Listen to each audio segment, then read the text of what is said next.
Hello and welcome to Nice and Blunt. I'm Adam Riancho, and today is Friday, May 8th. Had some technical difficulties, so if you're finding the correct spot to be, thank you for joining me. But here we are. Today is May 8th, and it's Friday. We got another Frenchie contest, and I am French, so maybe I have a little advantage to lean into in this contest. So let us hop in. I think we're going to just take a spot in this contest after I break down the advance rates, because it's actually pretty dope. It's pretty likely that you make it out of the first round. Top 6 advance, so a 50% shot of moving on. Then top 2 out of 6 advance, so a 33% chance to make the second week of the playoffs. And then 1 out of 4, so 25%. If you make the final, there's 46 people. However, you really don't make a good return, in my opinion, unless you finish at least like top 10. Getting 1,000 out of this contest, I think, is the minimum to feel like really happy about the return. I mean, 500, I'll take it. I'm not going to be upset with that, but we're shooting for first. That's 10K, and everyone in the top 10 gets at least $1,000. So that would be dope. That's definitely what we're shooting for. And today we are going to take our chances. Angus is in here, says, let's go. We're also, for everyone that knows, we got Angus, my best friend, coming on the channel Monday, but then me and him are also splitting this entry. Him and I are going 50-50. Any return on this, I will be sharing with Angus. It is a $50 entry, so go about it however you want, but single entry contest, I think we're going to be fine. I think at the very least, we can move on to the next round. But Scott's in here. Good evening to you, man. Always in here. Thank you for joining us. And we are hopping in 5, 4, 3, 2, 1. Let's go. Obviously, I get the location error. I do have it ready, though, on the phone. So I'm hopping in 3, 2, 1. Should probably be the same lobby if you were trying to get in with me. There are 2 more spots. Hopefully, we don't have to wait too long. This room has 10 people in it. So if you would like the smoke, then come after it. I think in the meantime, though, we probably won't wait too long. But thank you, everyone, for joining us. I'm excited for this one. Going to have a good weekend. And the vibes are strong. I'm feeling good. I had a bit of technical difficulties, so there was a French monologue I was going to introduce everything with. So how about that? For the sake of it, let's do it. I got everything in order, so I don't have to worry about not having my P's and Q's down. But I'll at least give you the script in French. It is the Frenchie contest, after all. So, bonsoir, mesdames et messieurs. Je m'appelle Adam et aujourd'hui, nous allons choisir les 18 hommes qui vont gagner le tournament français. C'est le 8 de mai. Je suis prête. J'espère que vous êtes prêtes. Allons-y, ça commence maintenant.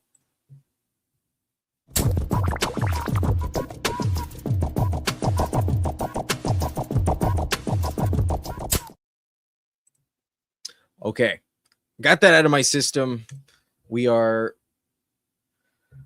giving our best respects to the French nature of this contest. There's still 2 spots, so maybe it takes a minute, which gives me a little bit of time to speak about our sponsor. We are an Underdog partner, and promo code BLUNT can get you $50 in bonus funds after you play your first 5. New customers are eligible for this promo. There's also a deposit match up to $1,000. Promo code BLUNT. The link is in the description. If you're interested, capitalize on that sweet deal. In theory, you can get this contest entry paid for free. In theory, if you're a new customer and you're interested, put your money where your mouth is. Only have to enter 1 puppy. That's $5, and then you'll get $50 that I imagine you might want to spend differently, but you could just spend on the puppy. Very high chances of at least making $25. That's the thing. Even if you advance in the first round, even if you make it to week 15, you only get $25. It could be better, but it could be worse. We at least have to finish in the top 6. So nothing is guaranteed. Not going to fuck around, but I love that I get my most common draft spot of all. We are selecting at pick 8. I mentioned it to Angus when we were planning it. We do have pick 8. Like I told you, my man, this is my luck. I've literally have like a disproportionate amount of teams at pick 8. So maybe that's going to help me. Maybe the experience at this slot in the draft is beneficial, but at least I know where I think I want to go. But Game Tight, thank you for hopping in here. Hit that like button if you can. And I do agree. Love the 6 out of 12. You got to feel confident in your chances. Like, yes, you only get one chance to get it right, but you also have a 50% chance of moving on to the next round. It's typically only a 16% chance, about 16.7 to be precise. But today it is 50%, and we are looking to make our money back at the minimum. So we want to advance into the next one as well. But Game Tight is drafting with us at the 101. And then we also have Antwall. I recognized you, bud, at the 105. Maybe didn't know I would be joining this lobby, but he's in here with us. And thank you for popping in. Otherwise, I don't recognize too many other people. But we're about to be on the clock at pick 8. Angus is also in the back of my mind. He gave me some notes on some players he would like, and I think I know exactly where I'm going, barring a snipage. But yeah, he's still going to be there. Per Angus's request, and I'm okay with it, we're going to go CeeDee Lamb of the Dallas Cowboys in round 1. Receiver is what he feels most comfortable with. I'm happy to get the points that are hard to replicate with players going later. We will take our elite wide receiver at pick 8 in CeeDee Lamb.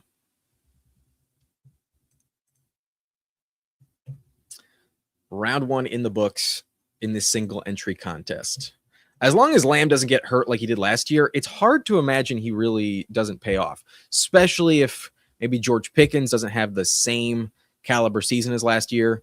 Lamb should average double-digit targets, and if he's back to full health, the problem with him last year, which I think is very much attributed to the injury, was his lack of touchdown production. His touchdowns fell off a cliff when you consider the previous 2 seasons and his rate of success in that department. So sadly, my boy Hampton does go at pick 14. I told Angus, knowing my luck, I'm probably going to start off CeeDee Lamb and Hampton at a pick 8. We do not get Hampton, but we still get a jab at running back, and one of my most drafted in round 2 is still here. I am not passing on running back again. I'm going Derrick Henry.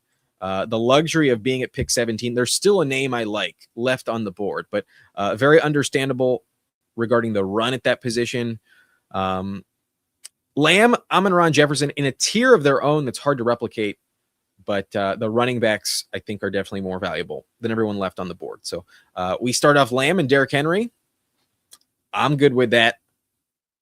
Don't think it's a hard bet to make regarding Derrick Henry's return on investment in round 2. Maybe you believe in Adam Randall, but there's no question for touches and touchdowns, I think, are really what we got to lock in at this position that dries up pretty quickly. So CeeDee Lamb, Derrick Henry, a pretty safe start, but it's only round 2. We got 16 left. Can't get too confident. But thank you for joining us, Bayou Benkel. We had a dope stream with Bayou yesterday. Check that out on the replay if you missed it during the live stream. And then Jamie's in here. Bonne soirée. Definitely appreciate the French in the chat today. Definitely going to help our chances. But I'm sorry, Angus. I'm sorry I let you down. Hopefully we're not sniped on Stribling in round 3. Hopefully Todd 69 and Ben St. Nick don't snipe us on Stribling. But this guy is McCaffrey. He's probably going to go Stribling. If I had to guess, that's probably the direction he wants. Just to set up that Brock Purdy stack, I think is probably the move. You would what? He goes T. Higgins. That's weird. Wouldn't have expected that. I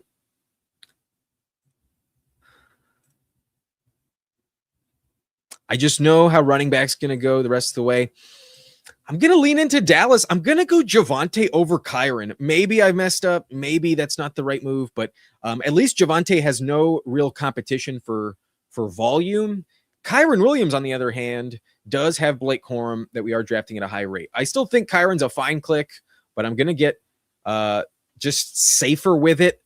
I only have to finish top 6, and then I just need the right names at the right time down the stretch. So I don't think I need to care as much about the like true ceiling of Rams offense versus Cowboys offense. I want the points at running back. I don't want to fall behind in that regard, and I'm going to go Javonte Williams. Kyron actually fell to pick 39. So several teams willing to pass on him as well. I take Javonte Williams, get another Dallas Cowboy, and barring an injury, I know the volume is going to Javonte Williams. We're back on the clock. I want to lock up receiver points. I'm going to go Zay Flowers. I feel like a very safe pick. At least 168 points last 3 years. And the touchdowns haven't been tremendous. There's a world where Zay Flowers doubles his touchdowns and he becomes like worthy of an early 3rd round pick. Like Flowers could potentially be as good as Nico Collins.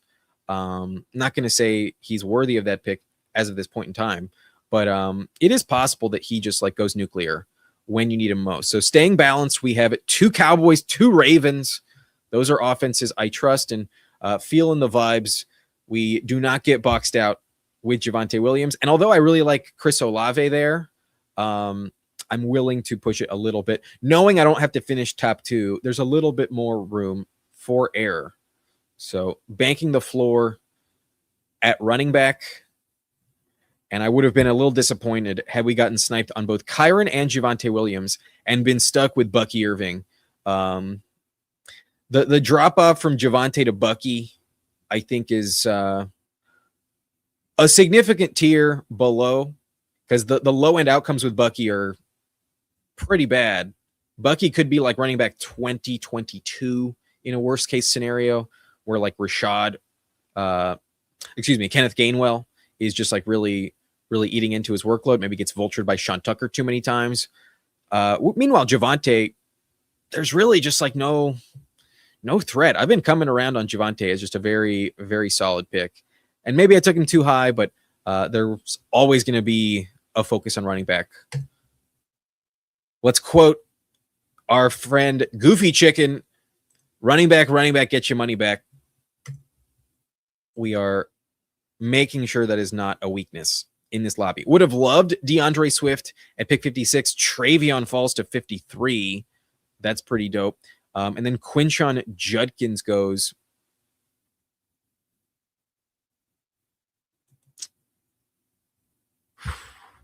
Tootin even gets sniped. Damn. All right. Well, I'm very tempted to take Lamar for the stack, but at this discount, I feel like grabbing a receiver is pretty dope. Sadly, Rome is on the thumbnail, and I kind of really want to take Rome on this team. But the fall on Terry, I think, is worth it. We're going to go Terry McLaurin, and it opens up another stacking partner. I'm curious to see what the quarterback market in this lobby does look like. But I think Terry ultimately is never a bad pick in round 5. And as much as maybe the vibes were having me lean towards Rome, this is a French contest. Rome is not in France. A little geography test if you thought that was the connection. But if the reason I put Rome on the thumbnail alongside the Eiffel Tower for this Frenchie contest is actually an ode to my episode of My Name is Earl. Maybe you've never seen My Name is Earl. Maybe you've seen the episode. But in that episode, they welcome a French foreign exchange student after he's like an adult several years in the future. And the people of the town draw a boot to represent France because they believe that France is shaped like a boot. Meanwhile, they're the entire time mistaking it for Italy. So that's the motivation for Rome on our French contest. But what's up, Who Hames? How we doing? How you liking the team so far? We're not going to get gifted Lamar in the 6th round apparently. But how you liking the team? Jalen Hurts goes, and quarterback in round 6, I think, is still worth it. I'm going to go Jaden Daniels. As long as he doesn't get hurt, I think I'm making the right choice. Give me Jaden Daniels paired with Terry McLaurin. We have 2 Cowboys. We have 2 Ravens, but I still got a very good stack with my wide receiver 1 and quarterback 1. Derrick Henry, Javonte Williams, Jaden Daniels, Terry, and then CeeDee Lamb, Zay Flowers. From a floor standpoint, I think we're in good shape based on the runs at running back. I think I just missed out on the value to really address that position earlier than we did. I think it would have been mean to Angus, who requested an elite receiver like CeeDee Lamb in round 1, to pull up someone like Genty, James Cook. I think it was the right call to go with receiver there, and then getting Derrick Henry and Javonte just for the security. I'm happy with, but we just didn't get a good price on anyone. Like even Jadarian Price goes at pick 46. This lobby definitely focused on that position. Interesting from team 3, Turkey with 4 Ys went Jamar Chase, Trey McBride, Nico, Jadarian Price at 46, above Travion. Passed on Travion twice. Took Adams, Burrow, and Pollard. He did get the Burrow stack with Jamar, but running back just a little bit thin. Dan, the Travion drafter got Drake May in the 7th. That's a pretty dope price on Drake May. But sometimes you take him in the 6th, and Harrison falls back to you at 77. Maybe not the most unique situation ever. But Tucker Kraft at 78. All right, that's notable to keep in mind.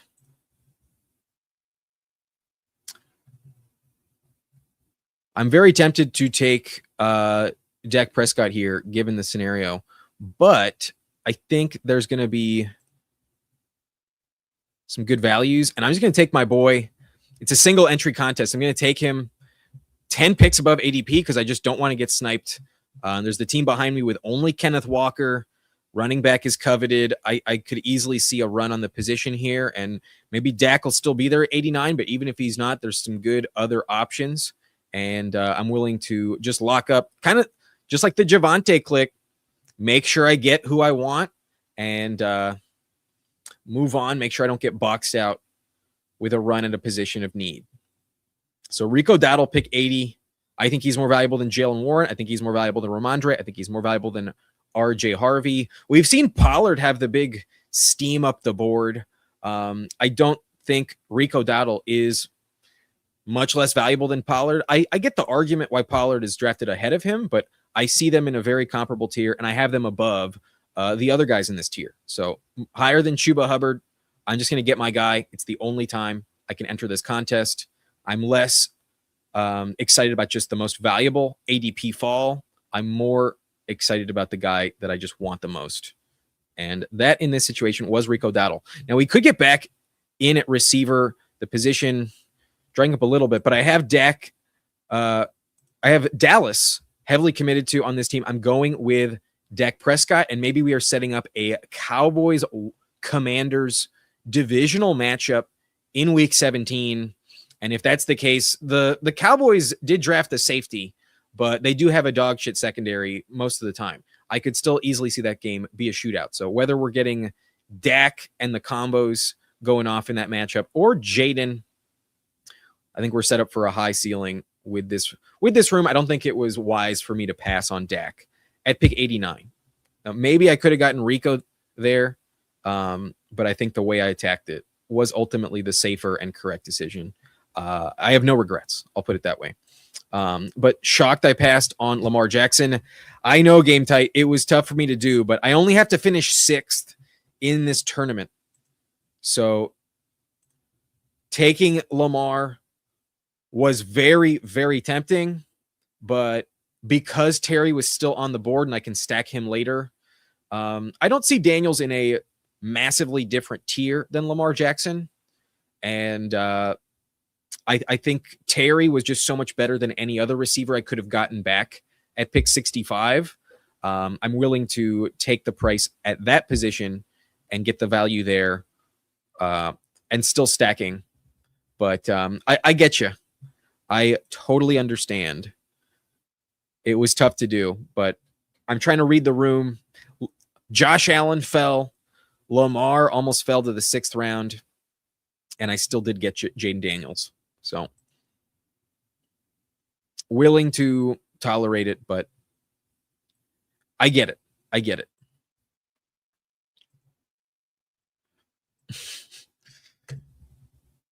Who, you know that meme where it's like there's someone becoming an owl in this like workspace, you know, like someone in the family is becoming an owl, and the person being recorded is like, who? That's what it makes me think of. Okay. Damn, C-Rod going a little early in this one. Kyle Pitt's still on the board, but I'm going to pass. I think I'm going to go. Damn, Michael Pittman versus Matthew Golden is really interesting. I fixed it in time. We're going to go Matthew Golden. The true upside of Matthew Golden is super, super tempting. And I want to believe that the Packers are not going to waste that first round draft capital. Moving off of Romeo Doubs, moving off of Dontavian Wicks, the Packers, I think, are going to try to make Matthew Golden work. Jaden Reed with some injury risk and problems, concerns. Christian Watson with that as well. Matthew Golden was the only one of the 4 Packers were drafting to actually stay healthy. And if you told me that they drafted him in the first round this season, after moving off of Dobbs, after moving off of Dontavian Wicks, I think we would probably look at him a little bit more excitedly than we do. I think he's not a bad pick at all. But coming back around, I'm going to go Kenneth Gainwell over Chris Rodriguez. Super tempting, but ultimately I'm trusting my ranks, and I do have Kenny G over C-Rod. I will do it. As much as I want to believe in Chris Rodriguez, he doesn't really catch passes. He's good on the goal line, but so is Sean Tucker. Bucky Irving, not going to disappear, and I think much more talented than him. Gainwell is not going to, I think I mixed up the names there, but Gainwell, I don't think is going to have a different snap share very much from Bucky Irving. I don't think the talent level is drastically, overwhelmingly different. And I think from the weekly snap share contributions, I think Gainwell has a little bit more upside than Chris Rodriguez. I also think Bucky Irving is a little bit more of an injury risk than Baishal Tutin is, to be honest. At the very least, we've seen Bucky miss time and go down. He's kind of undersized. That's why he fell in the draft. And while Baishal Tutin is also a bit undersized, he's not the one that got hurt last year. Bucky Irving had a much longer recovery timeline than they expected, and he's the one that has a few more red flags, in my opinion, in regards to missing time. So that is a bit of a nitpicky tiebreaker, but ultimately I think Gainwell has slightly higher outcomes than Chris Rodriguez. So if I can only have one, give me Gainwell over Chris Rodriguez. I like both. Interesting that the ADP in this contest has Rodriguez over Gainwell. I find that kind of interesting. But Stafford, we did pass on. He falls to 115. Baker went at 117, unstacked. That team passed on quarterback for a very long time. And maybe in this contest, knowing I only had to finish top 6, maybe taking Daniels and Prescott so early was a little too expensive. But honestly, I'm pretty fine with it. I'm pretty happy with it. I just think in those ranges in general, it's tough to know exactly who is the right choice to make. But the quarterbacks feel very strong.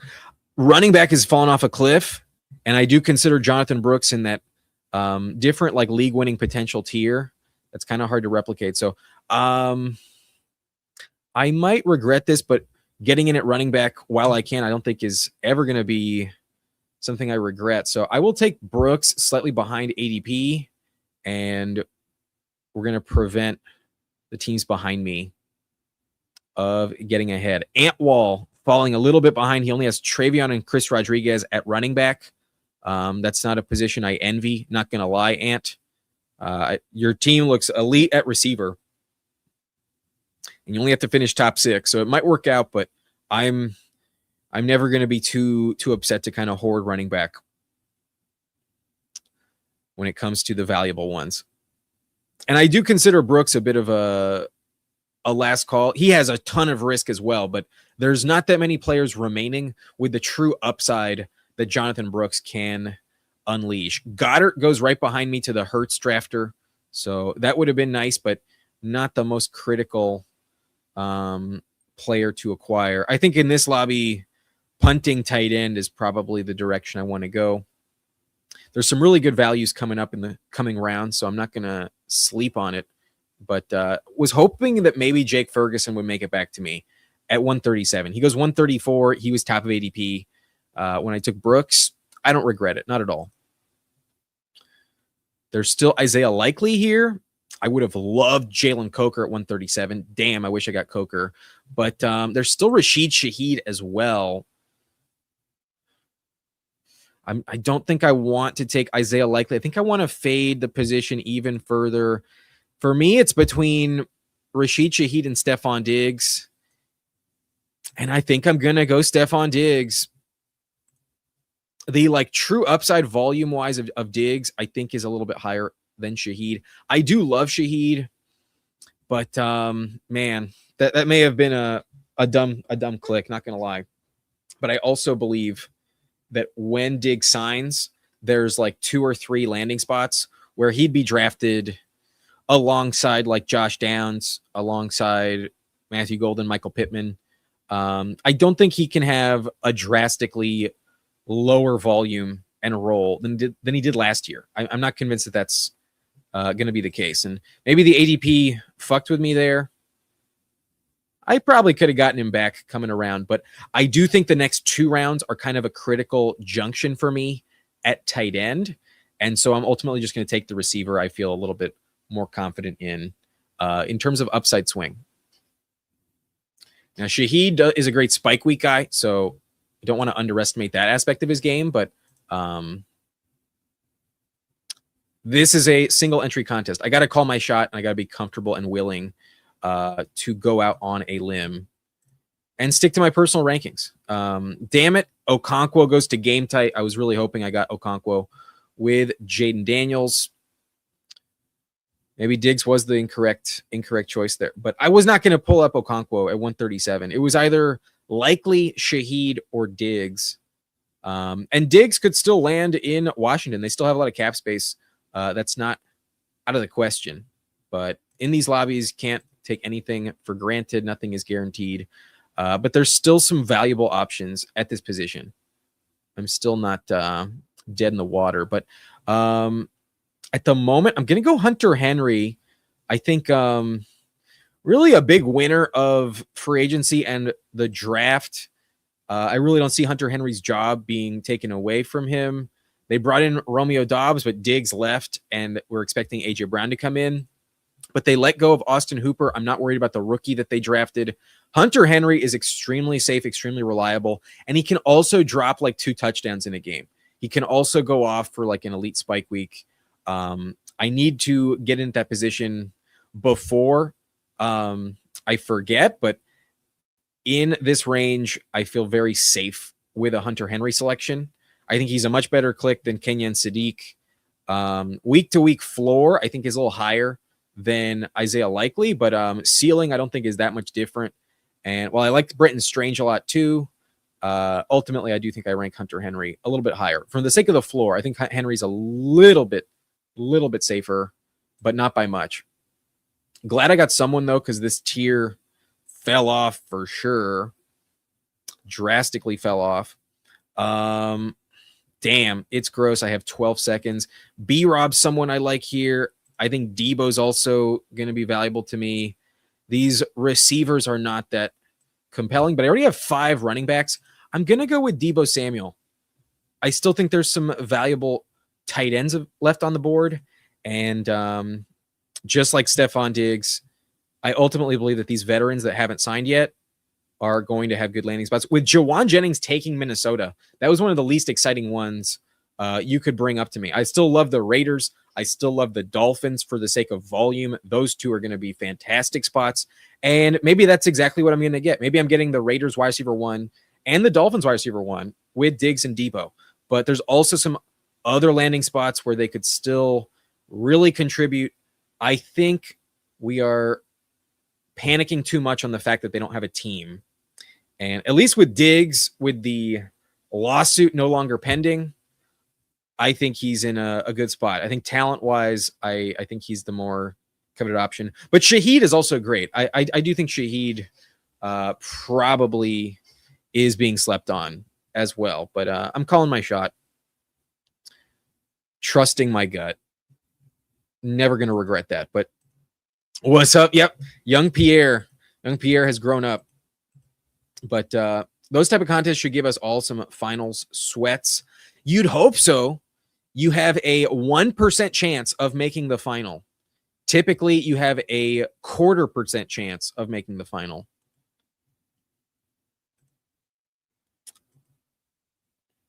But AJ Barner almost comes out. Rapture says Algier is grossly underpriced. J Love was a split time running back to extent of his backup, also being a first-round pick. That's a good point. Yeah, Jeremiah Love in college was also very much a split running back. All right, we are back on the board.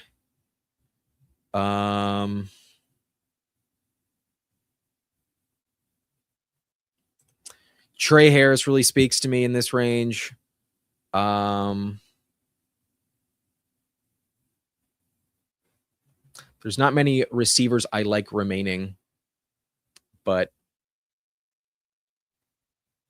I'm going to grab my 7th receiver in Trey Harris.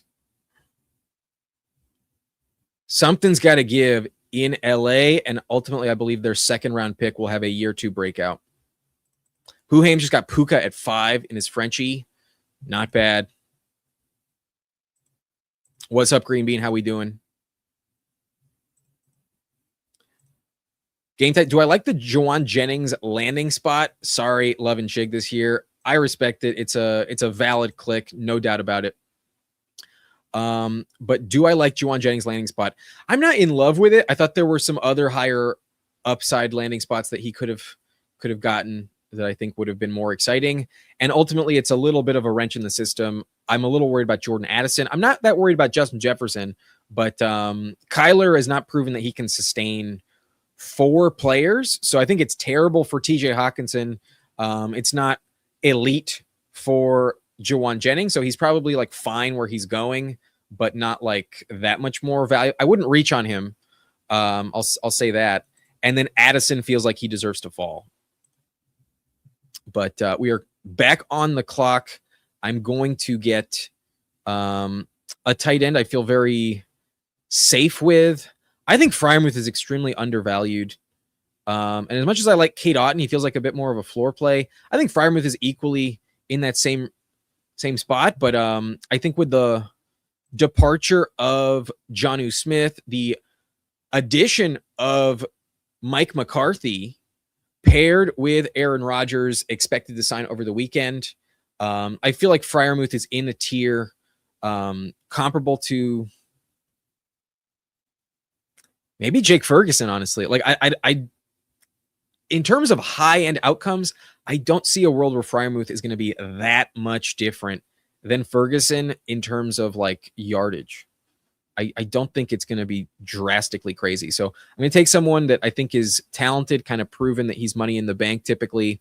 And while maybe I'm taking him a little bit high, I know that Rodgers is off the board, and maybe that team, Turkey, was planning on sniping him and stacking him up. So I got sniped on the Ferguson stack. I also got sniped on Okonkwo.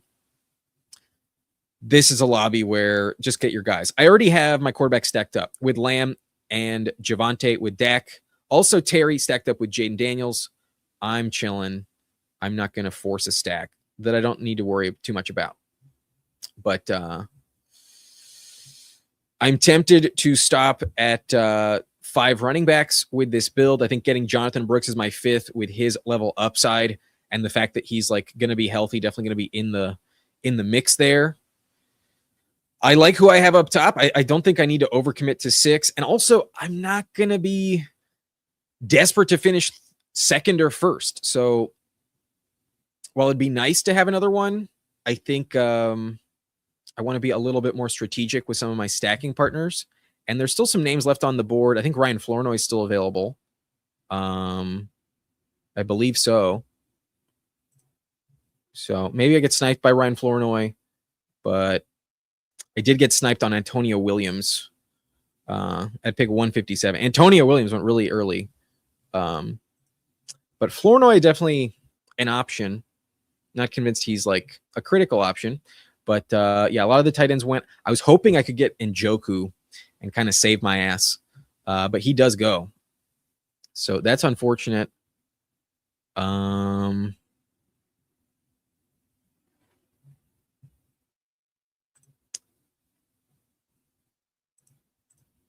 think I might just have to take a third tight end because some of the production I have at this position is a little tricky. I think having the third tight end that can really spike with like an elite game. I'll go Terrence Ferguson because he's not going to contribute on a weekly basis. But I think when he does hit the lineup, he can give you more than 12 points. He can score from 40 yards out. So that's a 10-point play.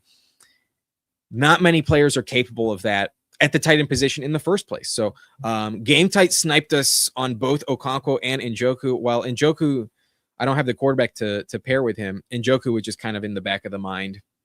I'm so glad I took Freiermuth. Definitely needed him. But one more round left. I'm willing to just trust that Daniels and Dak stay healthy. To finish top 6, I'm only going 2 quarterbacks in this. And then I think I'll probably take a swing at running back. Damn, James Conner this late feels like a really interesting bet. Adam Randall would slide in for Derrick Henry if he ever missed time. So that's a little interesting. Connor would need to get cut to like really, really deliver though. And he restructured his contract. I'm not convinced it's going to happen. I could also be the only guy in this contest with Trevor Etienne, our boy.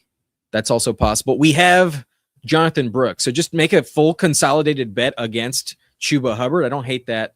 Don't hate it. Our receiver room, I think, is good enough to stop at 7. I'm going to do that. Yeah, I'm going to lock up the backup Carolina Panther. I'm going to do that. Give me the 6th running back. A 2.673 in the Frenchie. And we get a boy with a French name, Trevor Etienne. Our boy Etienne. We are locking up the Carolina backfield, assuming that Chuba is just the wrong click at the end of the day. I'm willing to believe that there are some landmines at running back and a name that I think is at least overpriced. Definitely Chuba Hubbard in that bucket of names. I think Rico Dowdle's more valuable than him. So the fun team. Yeah, this is like the ultimate bet against Chuba Hubbard. We got Rico Dowdle, who took his job last year. We got Jonathan Brooks, who will take his job. And then we also have Trevor Etienne, who will steal the job if he needs to. And technically, Pepper Tony, I am pronouncing the name correctly when I say Etienne. Technically, that is the most correct pronunciation of his name. If we want to go full Cajun, we did have Bayou on the channel yesterday. If we want to honor the Bayou, then we'll go Achan. But at least I went Etienne. It's Frenchie Friday. We're going to say it in French. Trevor Etienne on this team. We needed at least one.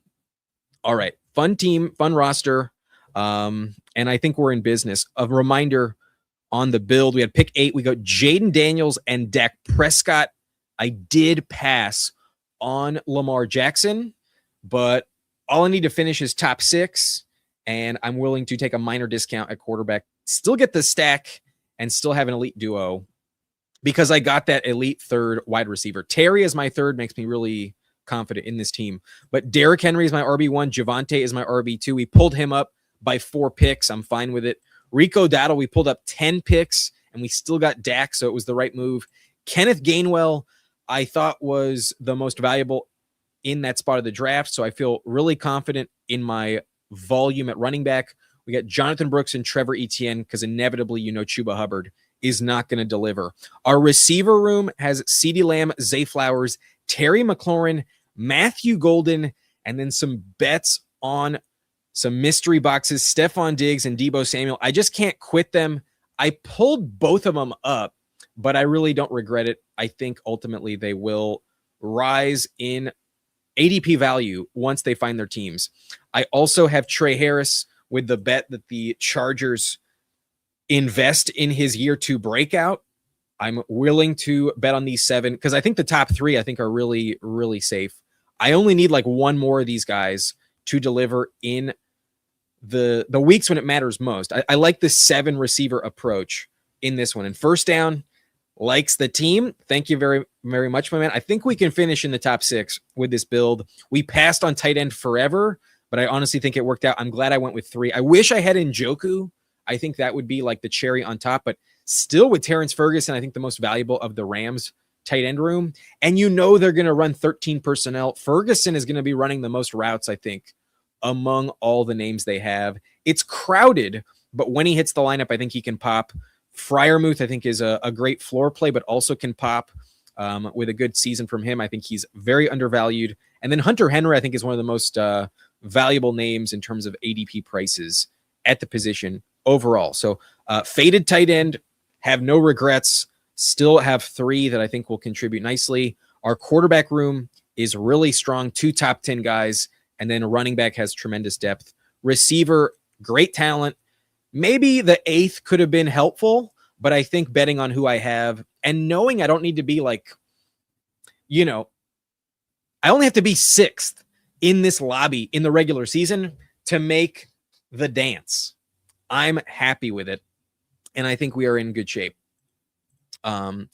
First down is interested to see where Njoku lands at this point. It seems like because of the way the draft went, all of the best spots seem to like have expected that they were going to get him. Like all of the tight ends that I think would have posed a problem for him went to teams that I just don't think they're going to contribute very much. So Njoku has so many different options available, really high upside.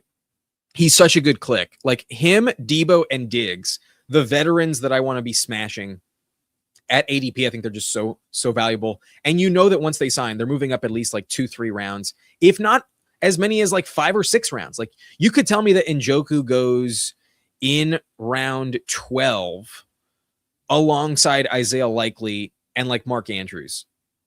I could see that. He probably doesn't eclipse Chig Okonkwo. I don't think he has the likelihood of getting a better spot than Okonkwo. So odds are he settles in like round 14 or 13.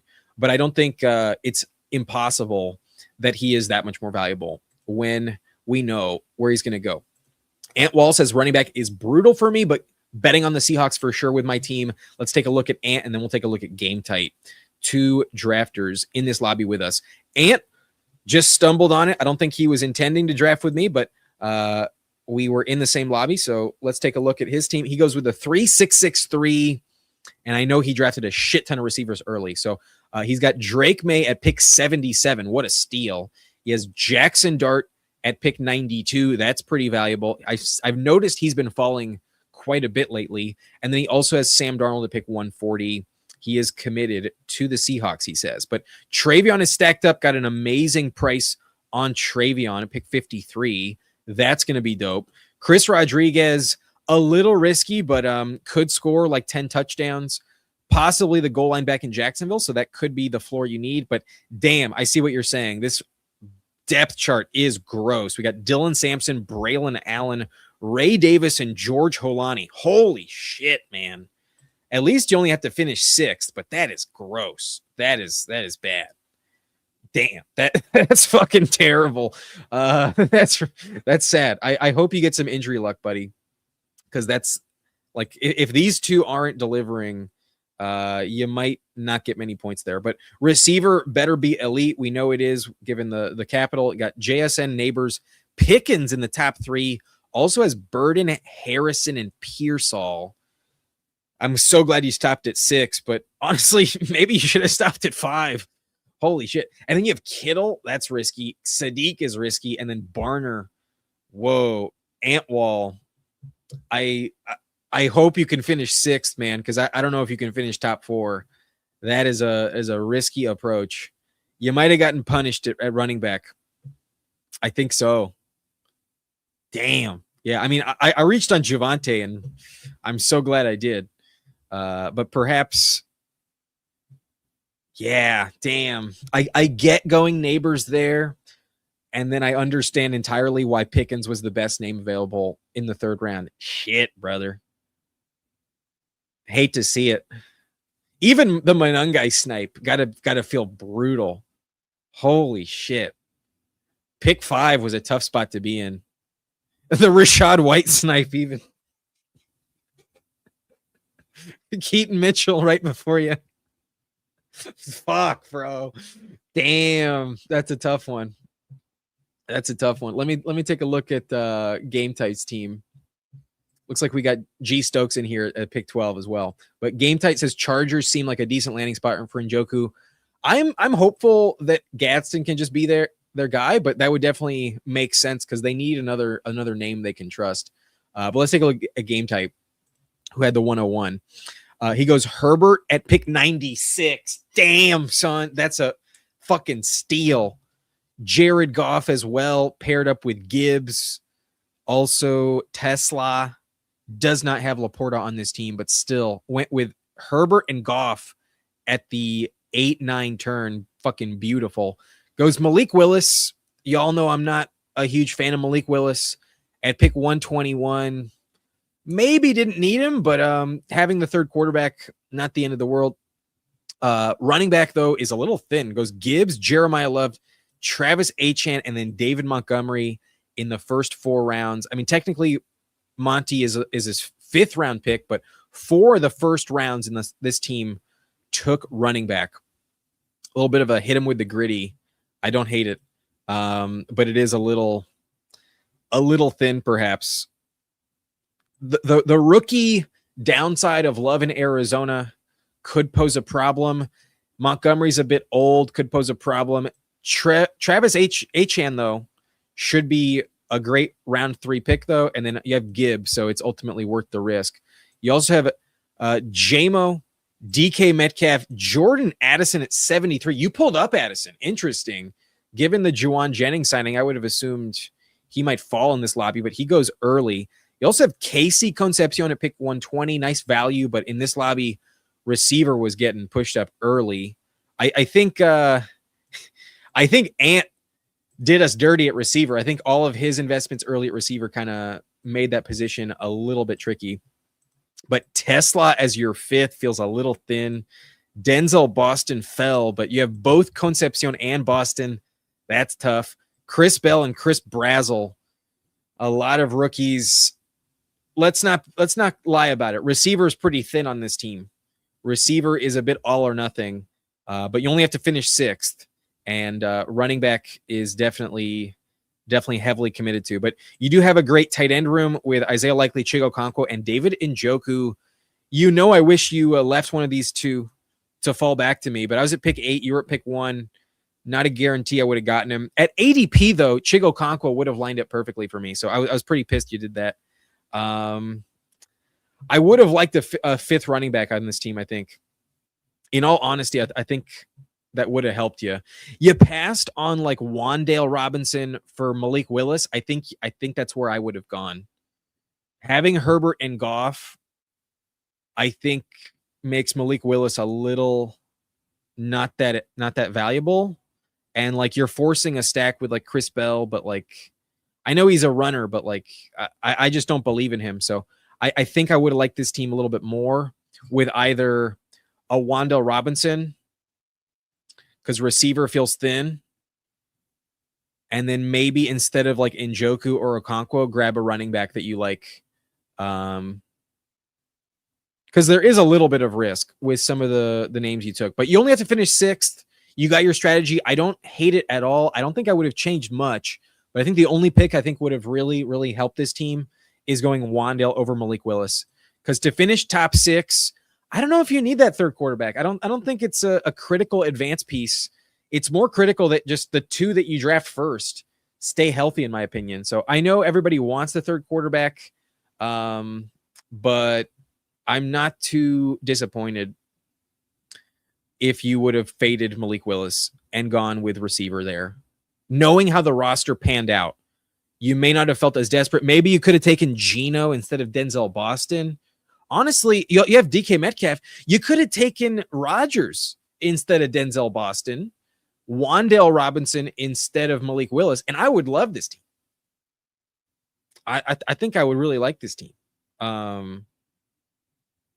Yeah, I think that's the one click that I really do not agree with.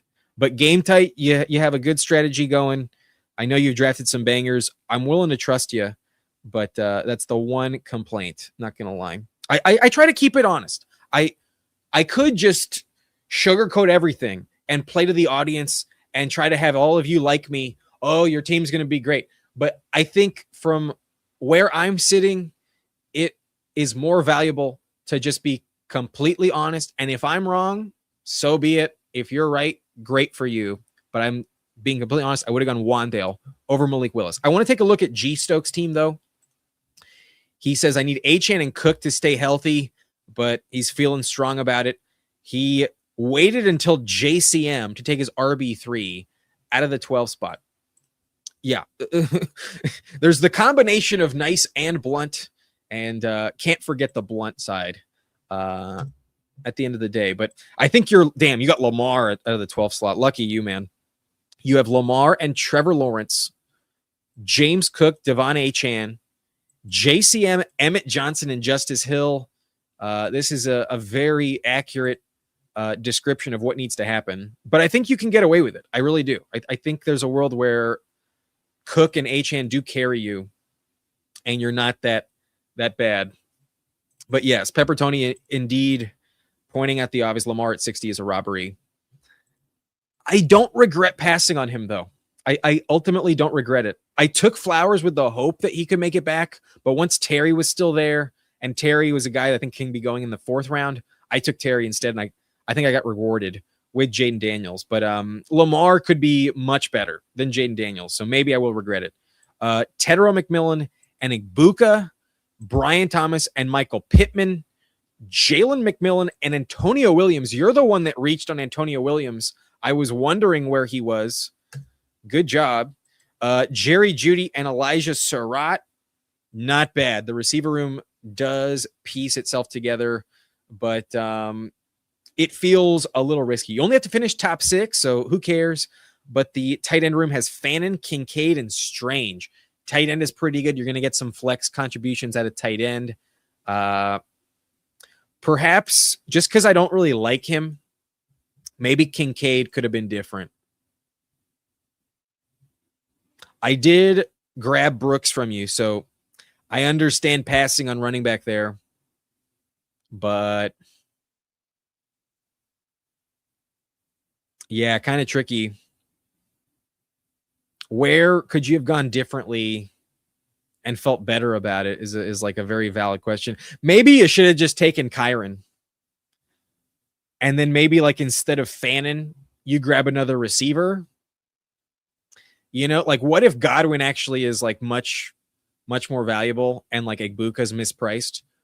Maybe passing on Kyron was the only thing I would have done differently. Because like your running back room, you mention it, it's fucking thin. You are so committed to Cook and Achane. Maybe the value on Kyron at 37, just knowing how running back is going to go, maybe that should have been the move. But I respect the direction you went. And then I just don't think you got lucky. You would have had to go like Kyle Monangai over Harold Fannin.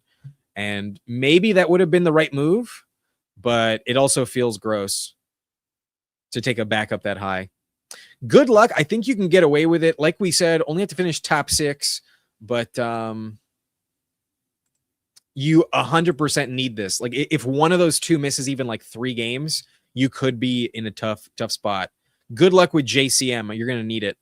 But Emmett, who knows if he breaks out? Justice Hill might be a 0, honestly. Tricky running back room. Very tricky. But Lamar might be good. Good enough to cover everything. First down says sometimes these drafts just depend on how the room swings. That's what makes it tough and fun. Yeah, I think keeping myself balanced, knowing that I only have to finish top 6, I think paid some dividends. And I was never at the mercy of the board, I felt. Like maybe you can say I felt the pressure by reaching on Javonte and Rico Dowdle, but I also got some really good values, and I also got some good combos that fell to me. Like the Dak Prescott's double stack feels fucking dope. The Daniels Terry feels like a great consolation. I was originally planning to go Lamar, but for the sake of value, I think I really turned out with a great outcome. And it feels nice that the DJ Moore did not fall to 59 and go with Josh Allen. I'm glad that the Allen drafter didn't get DJ Moore, and I got Terry with Jaden, because I almost took DJ Moore, but I remembered you don't get the stack when you go DJ Moore in the 5th, unless you already have Josh Allen. I sniped Andrews from you? I don't think so.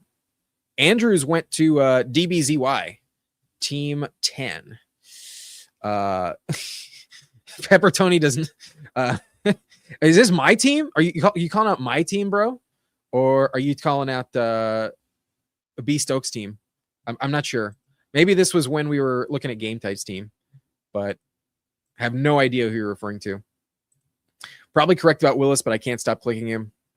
You got to stop, bud. You got to stop it. Especially 10 picks above ADP. I don't think it's worth it. I don't think he's going to be significantly better. It's the Dolphins, bro. How many fucking touchdowns are the Dolphins going to score? Think he goes way too late though. 1K rushing.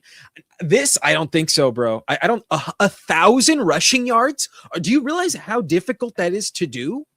1,000 rushing yards? 1,000 divided by 17 games is 58.8. You think Malik Willis is going to average almost 60 rushing yards a game?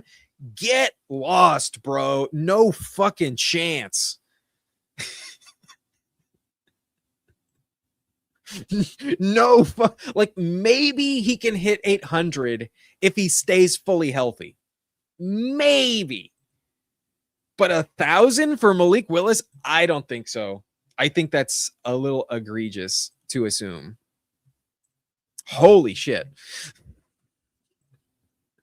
You gotta stop. You gotta stop, bud. It's just too high.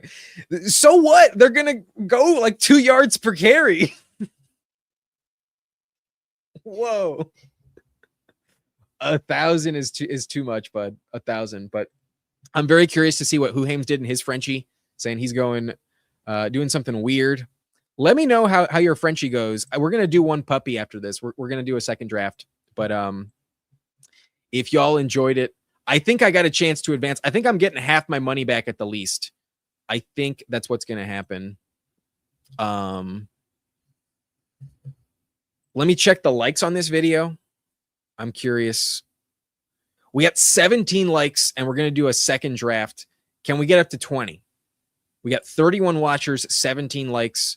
We're going to do a second draft, but if we can get to 20, I'd really appreciate it. 25 would be fantastic. And if y'all want to hop in, we're going to be doing a puppy for the second one. We're not going to go. I mean, we don't even have the option to go with a $50 entry. Only one shot, but the puppy's $5. And if you want to hop in, definitely more reasonable. But let me get it set up on the phone for the failsafe. We've gotten a lot of location errors lately, so let me get the phone set up. I do not want to leave y'all hanging if you want to enter this lobby with me. Okay, it's set up on the phone. We are about to hop in. And a reminder, if you can hit that like button for me, I'd really appreciate it. Subscribe if you're enjoying the video. And if you like that team we just drafted, ring the notification bell so you know every time we're going live and anytime I have new content. Soon, I will be posting some more edited long-form videos, and maybe my rankings will come out over the course of the month. Once we get the schedule, though, that's when I really like my mindset shifts to making videos, and we're also going to make win-loss picks for everything. But I'm ready to join the puppy. We're going to hop in 5, 4, 3, 2, 1. Let's go. We got the location error, but I'm hitting the button on the phone. There are 5 more spots in this lobby, down to 3. If you want to hop in, come join us. No worries. I would have taken Daddle, smart of you to reach. Yeah, I knew that this lobby was not going to pass on him twice, especially if any of you watching have seen me draft in the past. I know that at this point I got to reach on Rico. The running back prices are just getting a little out of hand. But dude, if he gets 1,000 rushing yards, then peeing your pants is cool. I'm not sure I get the peeing the pants reference, but I would not assume he's going to run for 1,000. That's so difficult to do. I know he can run for a lot of yards, but that is a massive expectation. And like, that's what we assumed with Justin Fields last year. He didn't even come close to it. So I don't think so. Maybe 800 is possible, but I would not believe that 1,000 is a safe bet to make. Anyways, I'm going to get some music popping on this one. Let's bring it in. Let me know if it's too loud because I haven't played music on StreamYard in a very long time. But we're going to music too.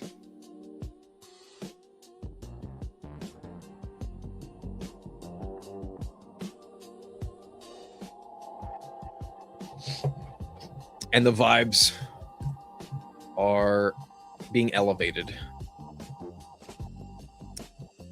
I like the music. Some of y'all have pushed back on the music, but only one person has really ultimately spoken up to the point to question it. I like the music, though, especially on StreamYard. I'm actually getting to listen to it. Typically, I don't even hear it.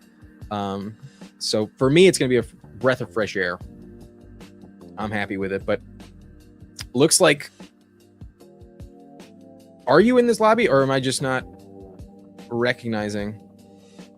Maybe you missed this one. No worries if you did. I recognize King of Kings. Frank is in here at pick 3. He went Jamar Chase. Game Tight joined us again. Thank you for hopping in, Game Tight, for both drafts. And then I recognize Legend of Zelda is definitely drafted with us before. I'm going to assume that you're watching. And I think I'm going to put the volume down just a little bit. But Taylor fell to 9. That's pretty dope. At 11, odds are I don't get... Oh, CeeDee Lamb is still here. I'm going to take CeeDee Lamb. Walker goes above him. I don't think that's right. I'll take CeeDee Lamb for the second time in a row. Maybe Lamb should have been on the thumbnail. But Genty and Barkley go. James Cook still here. I got a shit ton of Hampton teams. I'll go James Cook. I'll let the board decide what I go with today.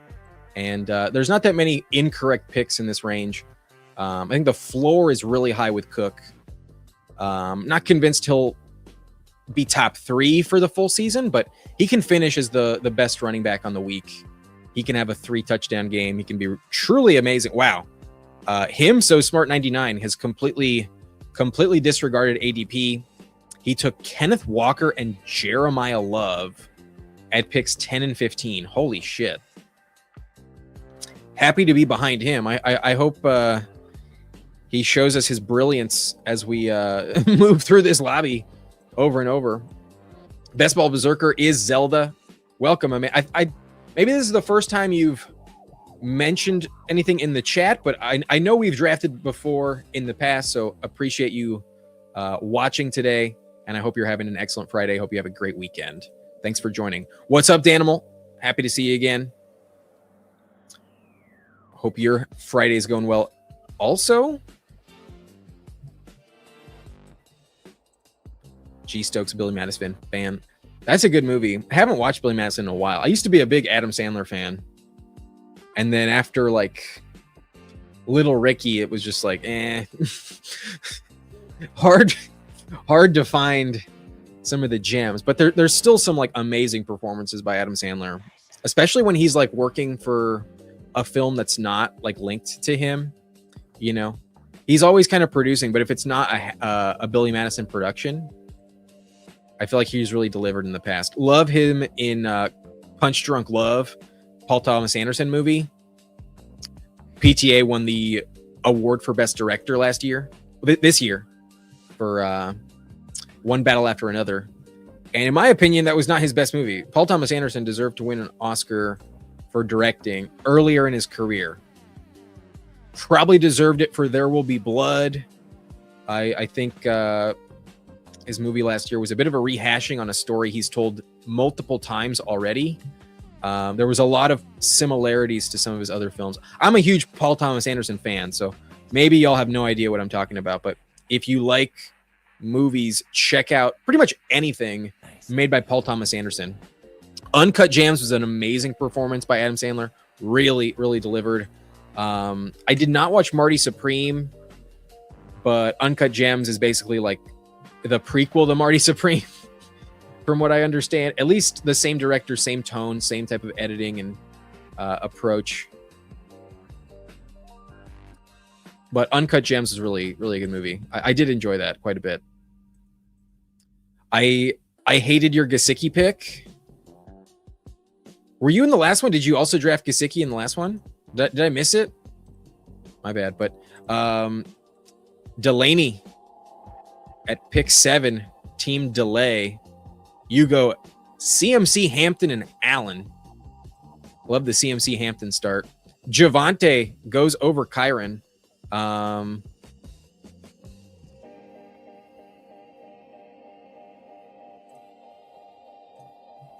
We criticized G Stokes in the last one for passing on Kyron. I think I'm just going to take Kyron and move on with my day. Plus, the receiver I wanted the most is still there. We get T. Higgins in the 4th round. Let's go. I almost took T. Higgins over Kyron. Maybe it would have been destined where Myers with 4 Z's, or maybe pick 12 just was going to pass on Kyron regardless. But he goes Garrett Wilson. I'm not taking those guys over T. Higgins, so super happy with how that went out. Pepper Tony asking, did you see Mike McDaniel say Quentin Johnston is basically Julio Jones and Andre Johnson combined? And will you be taking him at the 101 moving forward? Maybe not the 101, but I've always felt like he's probably a good value. The longer they've gone without bringing in competition, I think the Quentin Johnston hate has kind of gone a little too far. So, yeah, I'm not going to pull him up. I'm going to take what the board will give me. But if you told me he went back up into the round 7 in terms of ADP, he fell into the 10th at one point, wouldn't be shocked at all. It's an offense I want a piece of, and he's scored the most touchdowns of any Chargers pass catcher last 2 seasons. So maybe Flock Fantasy Mason Dodd will take him that high, but I'm probably going to be overweight Quentin Johnston, more likely than not, especially on teams when I have Herbert. But we're about to hit 6:30. I have not smoked on today's live stream, and I'm sure if you're watching, you're wondering when the fuck is it going to happen. It's going to happen right now. It's time. Let's take a smoke break.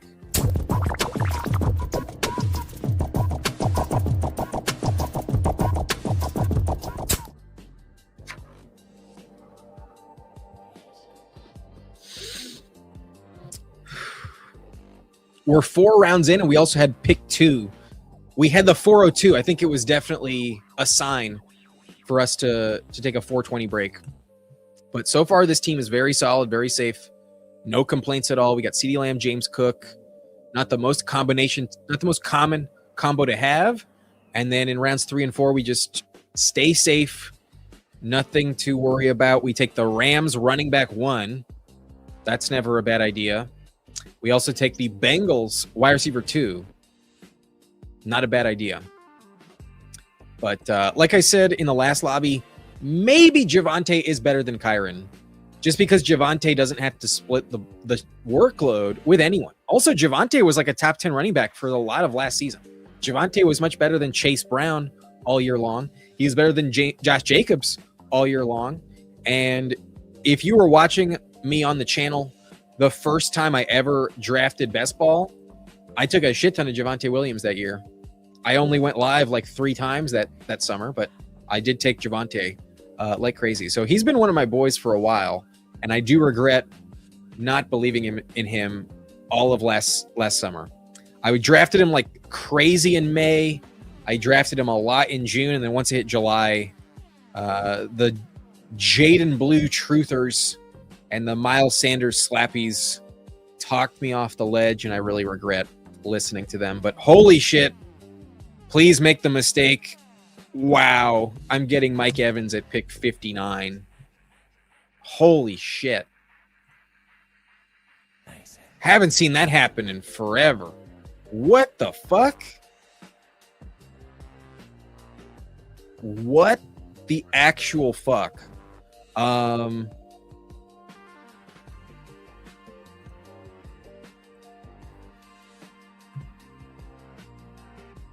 Holy shit. Yeah, man. Holy shit. No complaints. Him so smart 99. I feel so privileged to be drafting behind him. But damn, Evans at 59 with Rome at 62. The fuck is going on today? Sometimes I don't want to have y'all drafting with me in a lobby because I'm like, the room is going to be too tough. And then on occasion, I get a lobby like this, and like, I'm just kind of baffled at like some of the decision making. Like, where the fuck did this draft go off the rails? Like, Bucky went at 39, Travion went at pick 40, Monty went at pick 43, Scadaboo 46, Swift at 48, Quinshon at 51, and then Jadarian Price and Bishal Tootin go at 60-61. I mean, maybe I will regret it though. Like, I don't know what's going on. I'm not sure, but this is the theory. That's definitely a theory. I think the music is what fucked it with everyone. Yeah, the music and the smoke break. Let's smoke one more time, just to really drive it through. Holy shit, this is fun.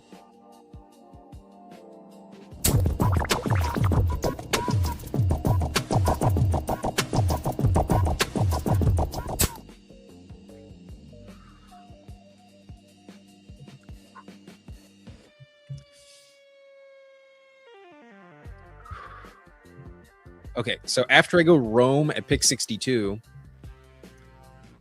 we see Caleb and Drake May. Damn, him so smart, just doing whatever the fuck he wants. Chuba at pick 65. Carnell Tate fell to 66. That's a good value for Delay. Really good value for Jordan Delaney with Carnell Tate there. What a team to have Josh Allen with Ladd McConkey, DJ Moore, and Carnell Tate. Jaden 67, Tyson, then Warren, and then Pollard goes at 73. Parker Washington, Alec Pierce, Dak Prescott. All right. I did not get Joe Burrow. He was sniped. I did not get Caleb Williams. There's no way he would have made it to 83. Yeah, I don't really know what to make of this, but we're letting the board decide our fate. No regrets. In a great spot.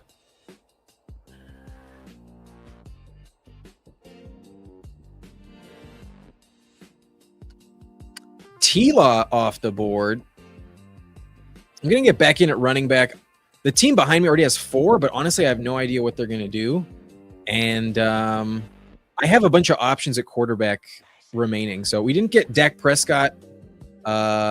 I might not have a stacking partner at all. So I'm going to go Rico Dowdle and just shore up that one of these 2 picks is who I want it to be. Give me Rico all day at pick 83. Huhaim's got Travion at 68 on Drafters $2 earlier. Good for you, buddy. Holy shit. Maybe I need to get on Drafters because damn, that's a good price.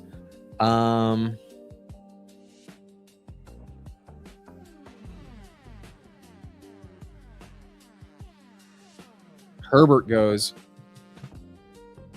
That's kind of a bummer, but I don't mind it. Gonna get a little bit different. I could take Tucker Kraft, but we got Evans on this side of the board. There's not going to be that many teams with like CeeDee Lamb, Mike Evans, and Brock Purdy. So let me lean into what makes this team so unique in the first place, and that's Mike Evans on this side of the board. I'm going to force the stack because there's really no effing chance I get him at 107. Like the board is incorrect a lot of times, but typically Brock Purdy is never really falling past pick 100 these days. So although they passed on Evans, I'm not going to expect everyone to gift me Brock Purdy.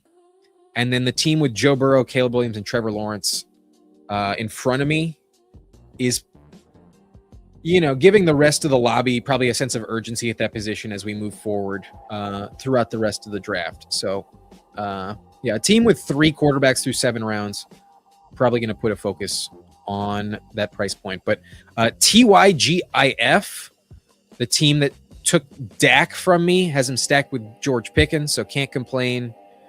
Tip of the cap to you. He has not drafted a running back yet. The fuck is going to happen here? I have no idea where this team's going, honestly. Like, if this is a quarterback, I wouldn't be shocked. This team is doing whatever the fuck he wants. I think Jackson Dart's still on the board, so... No, he goes Cortland Sutton instead. Sets up a Bo Nix combo. But the Scattaboo drafter, King of Kings, Frank goes Jackson Dart. Not a bad price at all, pick 94. And then Wrestling Guy at the 102 gets Kyle Monangai at pick 95. It would have been interesting to see if the Swift drafter doubled up on the Chicago backfield or if he would have passed. He has Gibbs. He went Laporta and Goff. And then team 2 goes Quentin Johnston at 98. But a reminder on my team, I have Brock Purdy, James Cook, Kyron Williams, Rico Dowdle, wide receiver, CeeDee Lamb, T. Higgins, Mike Evans, and Rome Odunze. Fun team.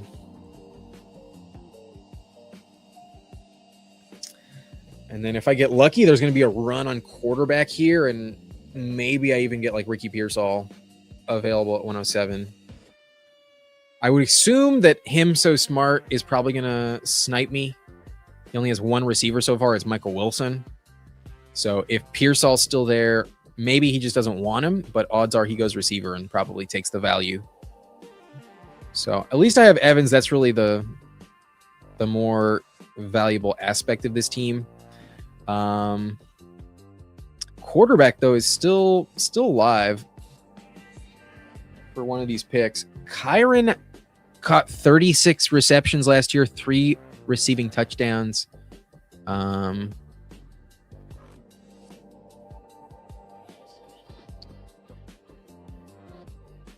Nix also still on the board here.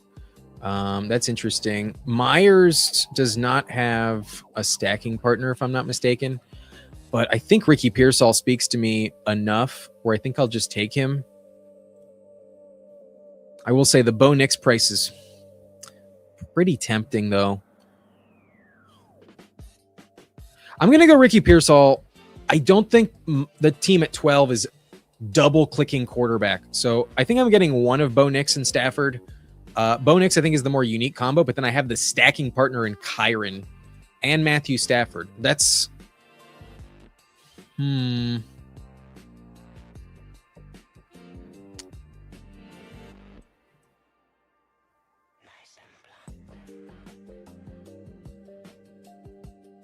No.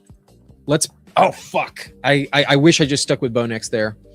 I don't hate it, but at the last second, I was like, nah, let's just bet that Kyron scores like 3 rushing touchdowns that week, and having Bo Nix is just the more unique combo. But I'm in a good spot with Stafford and Kyron stacked up.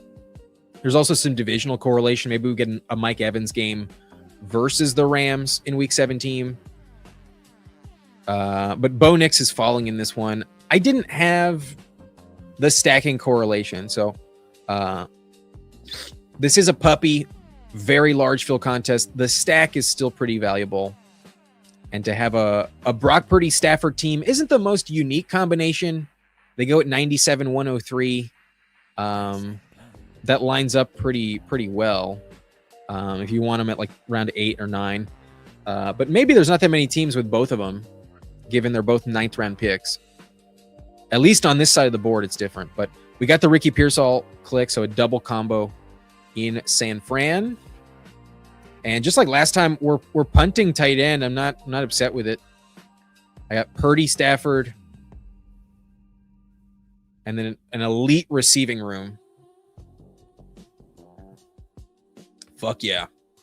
I'll tell you this. If Evans start to slide into the mid-5th, I'm going to have a shit ton of Mike Evans. He should probably deserve to move up in the 4th round, if anything. Like, there's not that many names in the 4th round that I really trust. Like, you could tell me he's better than Waddle. You could tell me he's better than Luther Burden, Egbuka even. Ladd McConkey for sure. You could convince me that Evans will outscore Ladd McConkey. The only problem with Evans is how many times he gets hurt and comes off the field. But he usually comes back. He doesn't usually miss more than 3 games. He's getting older. They got the substation across the street, so maybe his joints and ligaments are going to break down even faster this year. But I know for a fact there's a ton of volume up for grabs and no one that we really trust otherwise to take it. Kittle's hurt. Not sure when he's going to play. Pearsall never stays healthy. I don't worry about Christian Kirk. Stribling is a rookie. Have no concern for him. And ultimately, Evans is going to go back over 1,000 yards and score a bunch of touchdowns. So give me the Niners offense all day. I think it was a big mistake for y'all to let me get Evans at pick 59. But good evening, Brett. Hope you're doing well.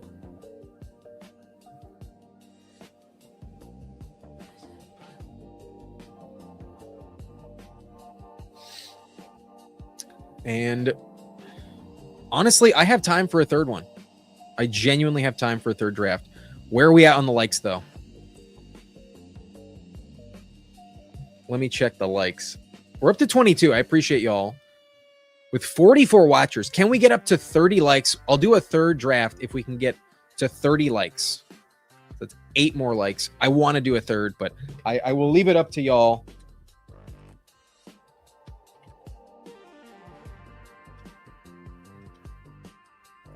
And I'm about to be on the clock, but I'm setting up a poll. I'll ask you what you guys want for the next lobby. It's not going to be Best Ball Mania, though. I'll tell you that. We drafted a team for $50. I'm not doing a Best Ball Mania after that. Not today. Another time.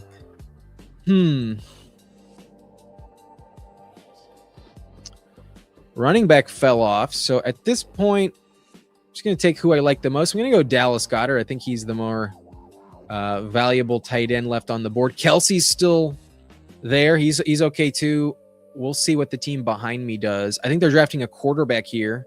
He goes Kincaid and Omar Cooper. So I was wrong. Kelsey still made it back. I don't need receiver depth. I have 5 excellent ones. So really I need the best value at the position of need. And I waited on tight end for this moment. We have Dallas Goedert and Travis Kelce. We take Goddard first, but we do get an 8-pick slide on Kelce. I was hoping that maybe Kittle would make it back, but I'm good with that. All right, let me get the poll set up. And then we're doing Puppy, Superflex, and then I'm forgetting if there's another cheap option. Oh, maybe the Dachshund. I'd rather keep it under $5, but maybe I'll throw that. Nah, I'll save the Dachshund for another time. It's probably going to be between these two because I'm not drafting an eliminator and I'm not entering the more expensive contest. So yeah, I'll just leave it to Puppy or Superflex. Start the poll.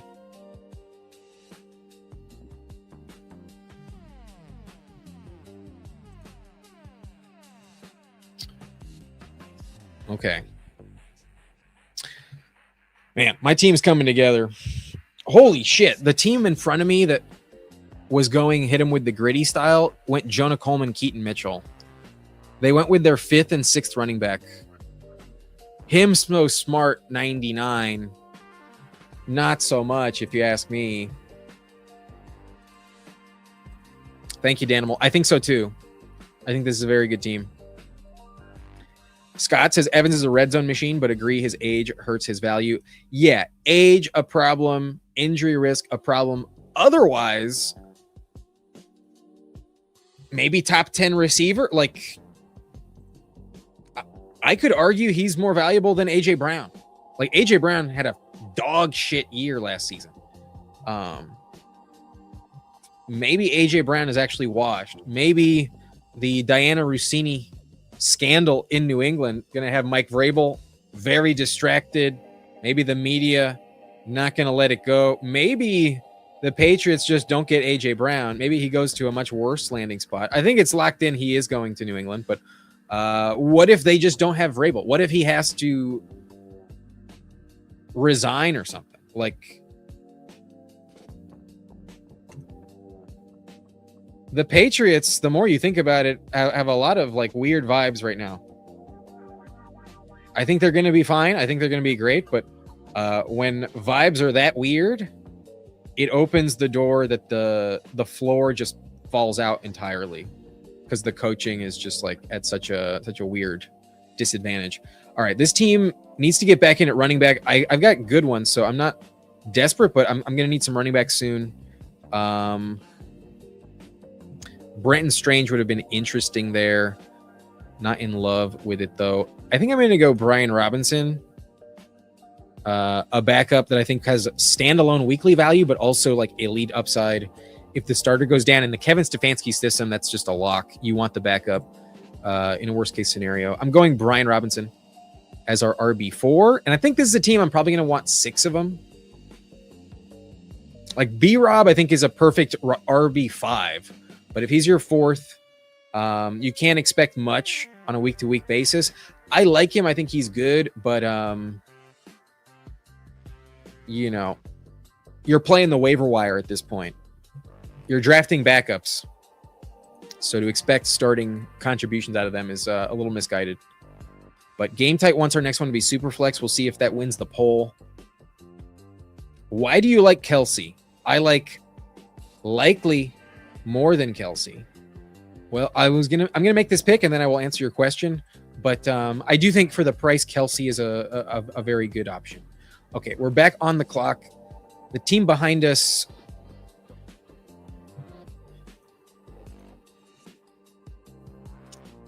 did not take running back, so Algier is still here. But in all honesty, I think I'm gonna go Pacheco. I don't take much Pacheco. And I feel like that's a mistake. I feel like the handcuff in Detroit, not only would he be elite if Gibbs goes down, but I also don't see Gibbs getting the 85% workload that makes Pacheco irrelevant. I think Pacheco could still have close to 10 touchdowns because of David Montgomery leaving. That role is still like somewhat valuable. And Montgomery's 29 years old. They might just be getting younger. And although Pacheco was dog shit last year, there's a lot of factors why I don't think he's like an egregious pick. He's in Detroit. You have to give the Lions backup a little bit more value. But Algier is more talented, probably good. I just think there's going to be more touchdowns for Pacheco than Algier. And at this stage, that's kind of the only way they make my lineup, if they score a touchdown. And that brings me back to why I like Kelsey. I still see Kelsey as a pretty safe bet in the red zone. They didn't draft anyone to threaten him. They didn't draft a receiver to be a problem for him. So I think Travis Kelsey is going to have a swan song, retirement season. I don't think he's going to go out without contributing. And last year, he put up really good numbers. His stats last year were still pretty legit. And some of those did not involve Patrick Mahomes. He had 108 targets, 76 catches, 850 yards, 5 touchdowns, and 155 points. And Mahomes didn't finish the year. Mahomes did not play every game. So their offense was bad. He was still consistent. He was better than the year before. And I just don't see this volume going away. I don't see a world where he has less than 100 targets. That's so difficult to find moving forward. And he's also on a team that can give him 3 touchdowns in a game. I wouldn't be shocked at all if the Chiefs were desperate for a playoff spot at the end of the year. They're not the favorite to win their division.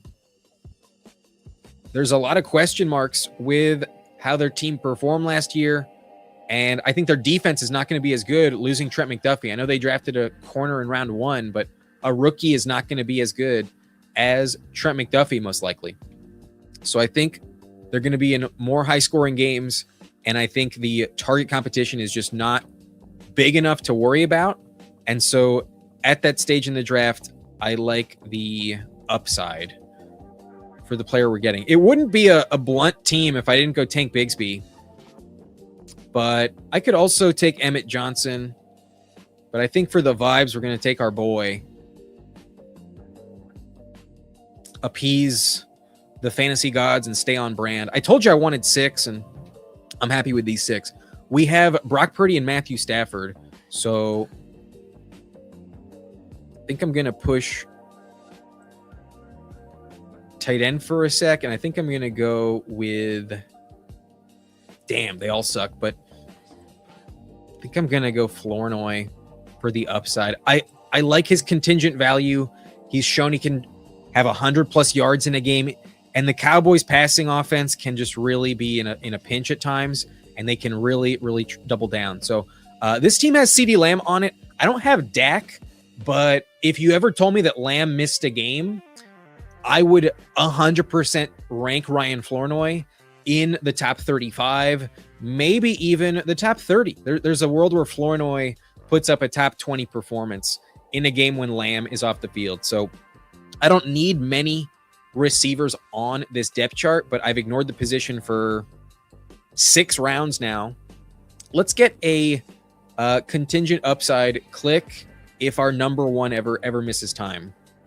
Because that's really, if you draft Flournoy, that's really the argument you're making. You're saying that Lamb or Pickens misses a game because his typical snap share is just not high enough. He's not getting enough targets when the 2 of them are healthy to really contribute. So I'll get maybe 3 games out of him, but when those 3 games hit, there's the potential for 20 points with Flournoy. And if you told me that I make the playoffs with CeeDee Lamb and he's just not the guy I need because he misses time, maybe Flournoy is the name that you really need in Dallas. So let's do it. Flournoy has had like multiple games with over 100 yards, filling in for Lamb. But maybe he has to fill in for Pickens, and it works out where I get both of them. Who knows? But I don't mind it. On this team, I don't need much of a contribution. So how about an insurance policy that can just truly spike? But Stribling went in the 14th round. His price has been steaming up the board. But Angus loves the team. Thank you, my man. Brett says Evans is a great play. Oh, it's unquestioned he's a great play. It's just crazy the price I got him. Pick 59. So fucking late. Brett bringing in the fact that the Lions have an easy schedule. That's legit. 4th place. I think they're going from last to first in the division. They're also bringing in a real offensive play caller. That's going to be great. Aaron Rodgers does go pick 199. I would have considered taking him because I do have Rico Dowdle at least. It would have been legit. But the team behind me has Gadsden and Kincaid. They might be taking tight end. Let's see what Him So Smart does. He goes Colby Parkinson. So I was going to go Terrence Ferguson anyways. Parkinson had a better season last year, but I think upside-wise, if Ferguson can have a year 2 breakout, I think he has higher spike potential. I have Stafford on this team, so I'm getting another stacking partner. It's even more warranted than taking him in the last one. but I do think he's worth drafting. I do think so. And I think I'm going to ignore the third quarterback. We're ignoring running back. I'm taking another receiver. I'm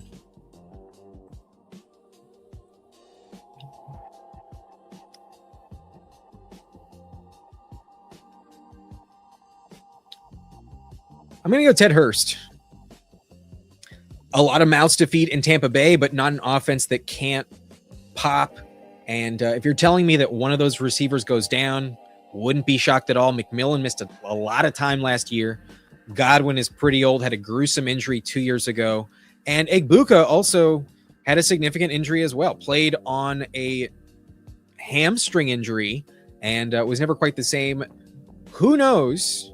Maybe the Buccaneers have an injury bug again this season. But Ted Hurst, drafted with some high draft capital, he throws a big wrench into their system, and I think he is going to pop at one point. He's just a really athletic player. Crowded offense, but high upside offense, and a team that likes to throw like 40-yard touchdowns. Maybe one of those goes to Ted Hurst when it matters most. So fun team, 7th receiver, maybe doesn't contribute, but our top 5 are really, really nice. And I do have a handcuff in both of my receiver rooms, but I don't hate it. Both of them would be elite if the other one went down. But Crowder says Pacheco was putting up big games before that injury. Weird if he just never recovers, but that role on the Lions has to be valuable. Montgomery isn't the best talent. The role is valuable. Their offensive line might be a little worse. The play caller doesn't like to implement 2 running backs as much, but I still trust Dan Campbell to want to run the ball. And I think they didn't invest enough at receiver to make me worried that they're going to not give Pacheco some goal line work. So at some point, Gibbs will have to come off the field. Pacheco's not elite, could be washed, but at the moment, the handcuff in Detroit, probably worth mixing in a little more often than not. Pepper Tony wants super flex for the next one. Am I throwing a dart on Hill in the last round? Tyreek Hill or Justice Hill? I assume it's Justice Hill because Tyreek usually goes earlier than that.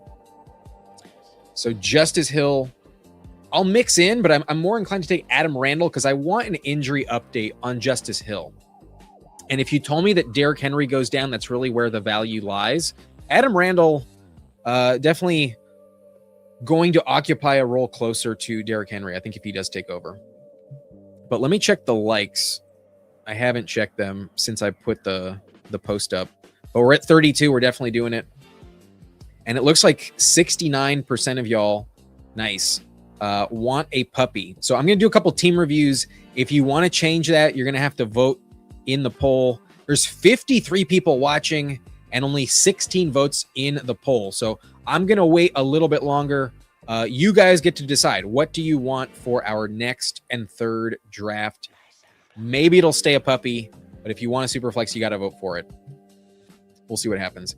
I'm so curious what ended up happening with Team 10 that gifted me this juggernaut.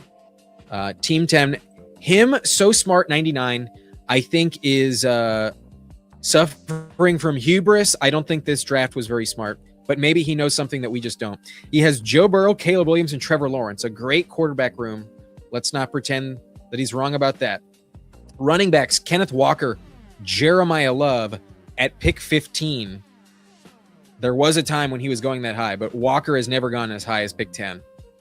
Javonte Williams, Bucky Irving, Jonah Coleman, and Keaton Mitchell. So the Broncos RB3, 11 picks above ADP, along with Keaton Mitchell, who's never going to get more than like 14 touches, even if Hampton goes down. 10 picks above. Boy. Wide receivers, Michael Wilson, Michael Pittman, Romeo Dobbs, Jalen Naylor, Chris Bell, and Tank Dell. Dog shit receiver room. Let's call it what it is. Tight end has Brenton Strange and Njoku and Colby Parkinson. Not bad, but at the expense of the receiver room. Has to be super lucky to advance. This is not the Frenchie where you only have to be in the top half. This is a puppy. This is not going to work. I think these Jonah Coleman and Keaton Mitchell clicks had to be receiver for me to like this team. 6 receivers when you have Michael Wilson, Pittman, and Dobbs in the lineup, I just don't think is good enough, because 2 of these guys are zeros every week. 1 of these guys is a 0 every week. And then both of these are probably zeros. If they ever crack the lineup, it makes one of the earlier draft picks a 0. I don't like it. Give me receiver. You passed on Coker at 130? The fuck? Oh, no, sorry. Coker didn't make it to you. My bad. Okay. I would have at least taken Shaheed with one of those 2. And then I would have pulled up Diggs, honestly. Or taken Higgins. Yeah, give me Shaheed and Higgins there. That's fine. Coleman and Mitchell was wrong, if I am being honest with you. That's my take. Okay. We also drafted with King of Kings. I'm sorry, game type, but I'm not going to give you a second team review because we already reviewed the first one. I'm only going to do King of Kings and anybody that was new in this lobby. My voice is getting a little rickety, and I want to save it for draft number 3. There's Dart, Stroud, and Shador. Dart at a really good value, but the back option's not that inspiring. Maybe Shador, though, is one of the steals of the draft, going undrafted sometimes. But Chase Brown, Scattaboo, Quinshawn, Blake Corum, Katron Allen never fell behind. Really good room at running back. Good job, Frank.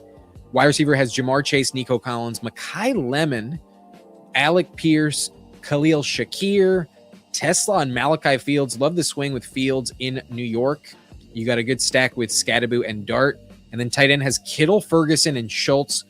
I'm glad you have 3 because Kittle's a little bit scary, but really high upside, good floors, plenty of points to advance, and maybe Shador does bring it all together and make me eat my words. But good team, balanced, good values, and then the receiver room is fucking loaded with Jamar and Nico and all that depth. So yeah, really, really strong team. Good job, Frank. Good job. Game tight. No offense. We're skipping you for draft number 2. We're doing delay and then Legend of Zelda. And then I think we're moving on. We got Allen, Cam Ward, and Aaron Rodgers.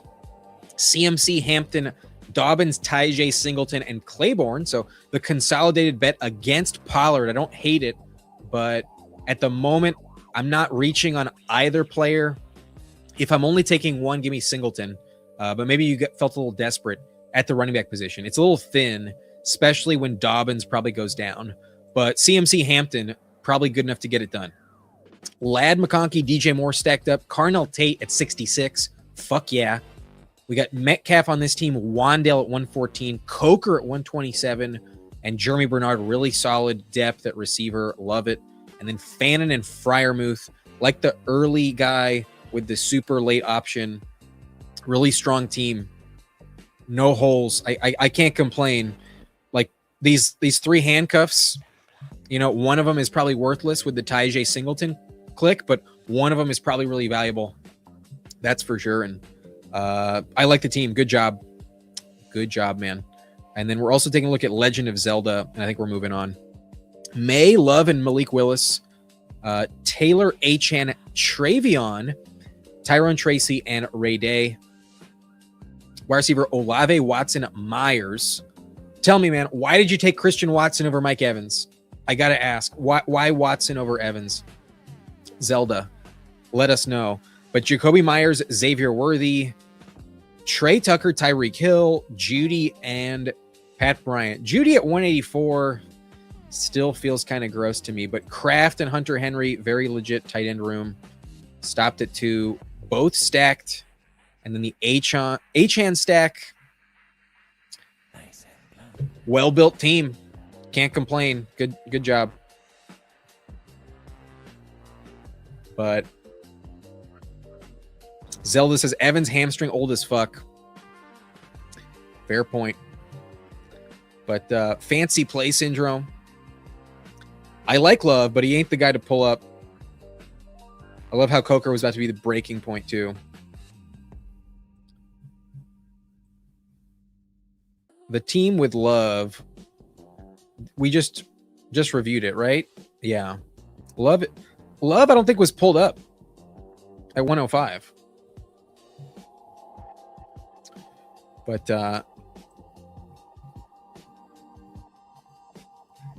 Zachary, are you Myers or are you him so smart? Did you go with the Burrow? Do you have the receiver room that I don't like? Everything else is really strong, but like at the expense of receiver. Or are you Myers? Oh, you got to be Myers. 100% you're Myers. You had a fun team as well. Genty, Barkley, Tet, Garrett Wilson, Price, and Beischel Tootin, Jaden Reed, Herbo, Concepcion, Gadsden, and Kincaid, Cooper, Bryce Young, Hunter, Gino, Trey Harris stacked up, Stowers and Braylon Allen. Good team. To start with 4 that early, I think you built it really well. Oh, okay. Yeah. No, that was the Walker Jeremiah is just like for the sake of being different. We're going kind of egregious with both picks. Maybe the Walker one isn't terrible, but the Love one I think is for sure. Especially with some guys still available like Hampton and Achan and Henry. But all right. I think I've dragged this team review on long enough. I don't think I'm reviewing anyone's team in the last one. I'm going to let you know that. We're drafting a third, but I don't think we're getting any team reviews. So if you want to hop in, we're joining. Let me make sure I have it on the phone. I think I'll be busy after this one is done to where I have to log off. But I'm ready. Drafting in 5, 4, 3, 2, 1. Let's go. Yep. Location error. I still am hopping in. 9 more spots. I'm in the lobby. And I didn't draft much earlier in the week, only with guests. So I'm going to have a longer solo stream today. We're coming up on 2 hours. And I think at 8 o'clock, maybe 7:45. Once this thing is over, I think I'm just logging off.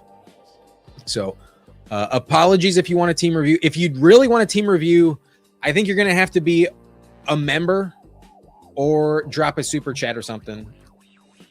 Because I just don't think otherwise I got it in me tonight. But if you joined, appreciate you very much. We got Libra in here at the 103. I pulled the 104. Dave Arang at pick 7. Infamous at pick 8. Albie. Been a minute since we drafted with Albie. Longtime viewer of the channel. He's in at pick 9. Is lucky number 9. King of QC at pick 10. Legion at pick 11. And then I'm not sure if he's watching, but I think we've drafted with Chico Shake before. I've definitely said that name, but maybe he's just in the lobby with us. But there were 9 spots available, expecting some friends and family. And then I also see DC Boy. DC Boy has also drafted with us. So I'm on the left side of the board. I've avoided a bunch of y'all, but around those long turns, I don't expect to get many falling values. So we'll see what happens. Didn't get Jamar Chase, but I'll take Puka. Not upset. You're welcome, Frank. Thank you for drafting with us, and appreciate you hopping in. David says we love picks 6 through 8. A lot of different directions. You can really decide your own destiny at pick 6 through 8. And David goes James Cook at pick 6. Oh no, you're pick 7. My bad. I believe you're pick 7. Crowder also in here at 1. Thanks for hopping in. You go Bijan. Good luck to all. And if you're watching and you're waiting for it, it's draft 3. We're going to settle in. Let's, I think I'm going to fade out the music.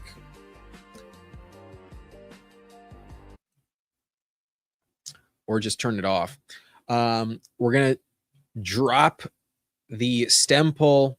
We'll take a rip, and then we'll take a look at the board at one more time and bring in a different song. I'll go with a different background music for draft number 3.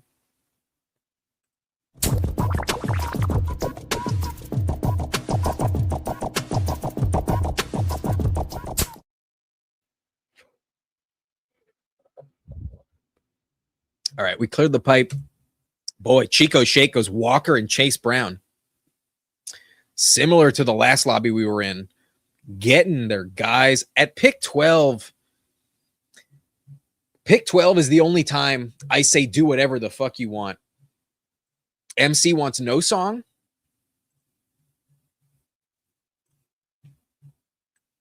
Maybe we'll do another poll.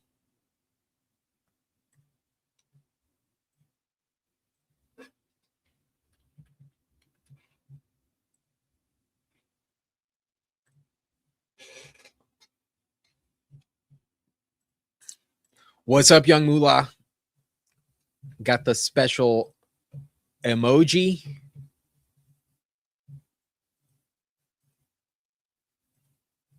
Oh, never mind. Puff up pass. I've noticed that when you're on StreamYard and people use the emoji, it shows up differently. But funny that you were censored for that. I am on the clock. Whoopsie. I think I'll go Neighbors today. A little tricky, but I'll go Neighbors. I still think he's really valuable. He fell 4 picks in this. And there was just such a big run on the running back position. Chase Brown was pulled up, so it's either Jeremiah Love there or getting one of the more valuable receivers. I'll go with Jeremiah Love. But if the title of the video got you in the door and you're wondering where is the $50 draft, it was the first one we did today. So check it out. If you missed it, honestly, I don't hate taking Javonte even this high, but we're gonna go Travis Etienne, Travis Achan, more accurately.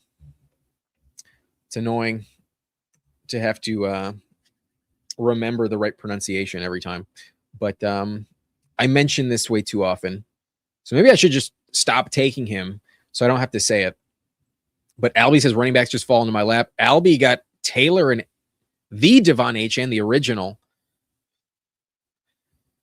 Walked right into that one. But MCG says, do you prefer Vidal or Mitch as a handcuff to Hampton? I would much rather have Keaton Mitchell. I think if Hampton goes down and you need the handcuff, it's going to be a time split. I think ultimately I just want Hampton a lot more than the other two. But I do think Keaton Mitchell has the skill set to pop at an elite clip. I think he has the higher upside of the two, and I think he's the one you'd rather have. But he has not been known to catch many passes. He's capable of doing it, but Kimani Vidal kind of showcased that that's where some of his bread and butter lied last year. And I do think he will factor in with like a 35-40% snap share if Hampton goes down. Keaton, I think, would get about 14 carries, maybe 15 per game if Hampton goes down.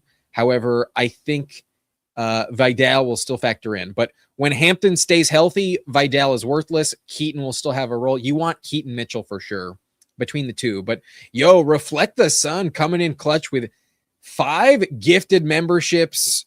Thank you so much, man. Really appreciate it. Cheers to you. Let me check who received a membership here. We got Ragnar getting a membership. We got Albie getting a membership. David getting a membership. Cooler's getting a membership, as well as Mike Robb.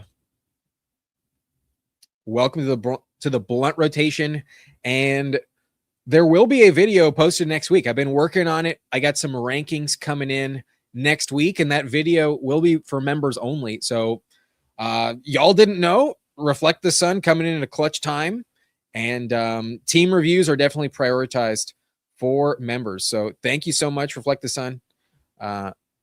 You're a real one. Been a long time member of the channel, and thank you so much for the donation. But I think I should probably get back in at running back. Menji taking Scadaboo. I was in the market for a Scadaboo there. We could take the fall on Ladd, but it's not critical. I think I'm going to go with Travion Henderson. Something about Bucky Irving. I've been willing to let him fall. Maybe I'm going to be proven wrong, because last year I was taking him in round 3 with some confidence, but I've seen him fall to the 5th. I just saw Travion fall to the 5th earlier today. on the live stream, no less. But I believe that Travion is less likely to make it back, and I also think he's a little more valuable. If Ramondre goes down or just is not the guy anymore, like Travion's true ceiling, I think is in the top 10. I was a Travion truther last year. His price moved up to the 4th round, sometimes in the 3rd last season, and he can spike for 30 points. In best ball, I'll take him.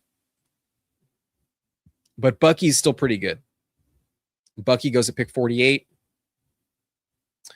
Burrow goes at 51. Boy, Libra. Didn't see that coming. We took 2 receivers to start this draft. I'm getting my 3rd running back in this round. I'm going DeAndre Swift. I think one of the safest, most consistent options since February. I've taken DeAndre Swift like crazy, and his price has started to move up to the point where I don't get him where I used to get him. I used to get him in the 60s a ton. I was willing to take him anywhere in the 50s, honestly, but especially on a team where I pass on running back in rounds 1 and 2. Swift is a player I kind of consider a pull in case of emergency. I think you're getting a very, very safe, reliable, studded pick on an offense that you want a piece of. Nobody can doubt that the Bears offense is valuable. So they didn't draft a rookie running back to replace him. He's on I believe, the last year of his contract, and Monangai just is not a pass catcher enough to threaten him. So I really like DeAndre Swift in the 5th. And honestly, I could argue that he's the next best guy to take off the board after Kyren Williams. I think there's a world where he's more valuable than Breece Hall, maybe even Travis Etienne. But at the very least, in the 5th, I think there's really not much risk other than injury. I can't really think of anything. But Leia's doing great. Appreciate you, man. Thank you so much. It has been a few years. Maybe I can get you on the channel sometime. I would love to have the long-standing guests as well on the channel. I'm going to have Angus on the channel, part of the subscriber league. I'll be reaching out to anyone in the subscriber league, asking if they want to draft with me this summer, and especially the real ones who've been on the channel for a long time, especially if you have a wrench, if you're one of the moderators. Yeah, y'all would have priority as well. So, hell yeah. If you want to reach out to me, I'm on X, Twitter, at Nice and Blunt. You can also email me at niceandblunt@gmail.com. And then if y'all are also interested in the subscriber league next year, maybe we can open another one. It's a lot of fun. I would have the time to do it. I don't think I'm dying to do a dynasty league at the end of the day. And I think I would be more interested in just having a second subscriber league for the regular season. Boy, Jadarian Price falls to 69. I'm not going to pass on that. Don't see this too often. Sorry, Libra. You only have Jacobs, but you're not getting Jadarian Price at pick 70. Let's go. I have a fax machine, Pepper Tony. I do have a fax, a full dial-up connection. So you can also send a fax. You can also ship a floppy disk.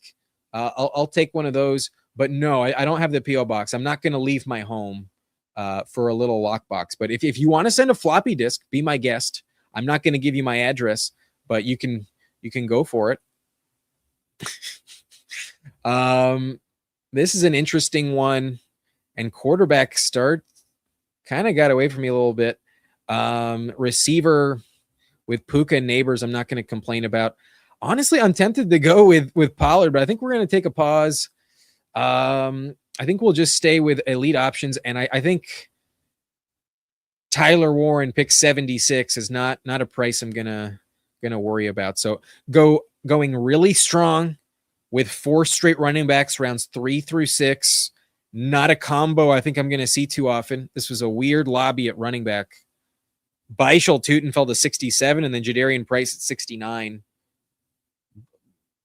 This is interesting. But I have Puka and Neighbors, so both quarterback stacks are still available. I might fall behind at receiver though. It's my only concern. But at least with these two at the top, I'm also like in a spot where like I don't need to be drafting more than one more running back if I don't want to. I could maybe even get away with 4. I think I'm going to take a 5th though.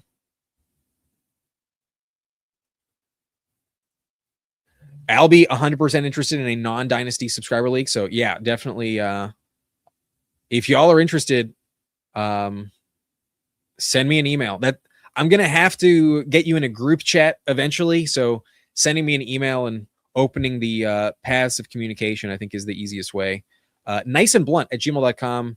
If you really want to just reach out through X, that's also possible. Nice and Blunt on Twitter. Now I get it. Right. I thought we've drafted before, but it's you. I believe are in Washington State. Washington does not have it, so that would make sense. Maybe you're in Nevada or something. Maybe you're in Northern Nevada. I would assume you're in Washington. FK Coolers tempted to stop at 4 and just pick a 5th at the very end. I think that's probably the way I'm going to go. I would agree. Definitely locking up bench points. A little too many bench points if I were to take Pollard there as the 5th. Because sometimes it's not worth trying to punish the room if nobody else is really doing it with you. Pepper Tony implores me to get Discord. It's a fair implore. Correct. But don't get Jackson Dart. That would have been nice. I'm not going to take Manungai. I think I'm just going to take Quentin Johnston because I think that position is drying up tremendously and I can still attack it with volume at quarterback over the course of the draft. Maybe I should be going quarterback here, but I'm going to go Quentin Johnston and just lock up a position of need so that I have at least 3 starters I'm like willing to roll with. The Tyler Warren click might have also been too much of a luxury.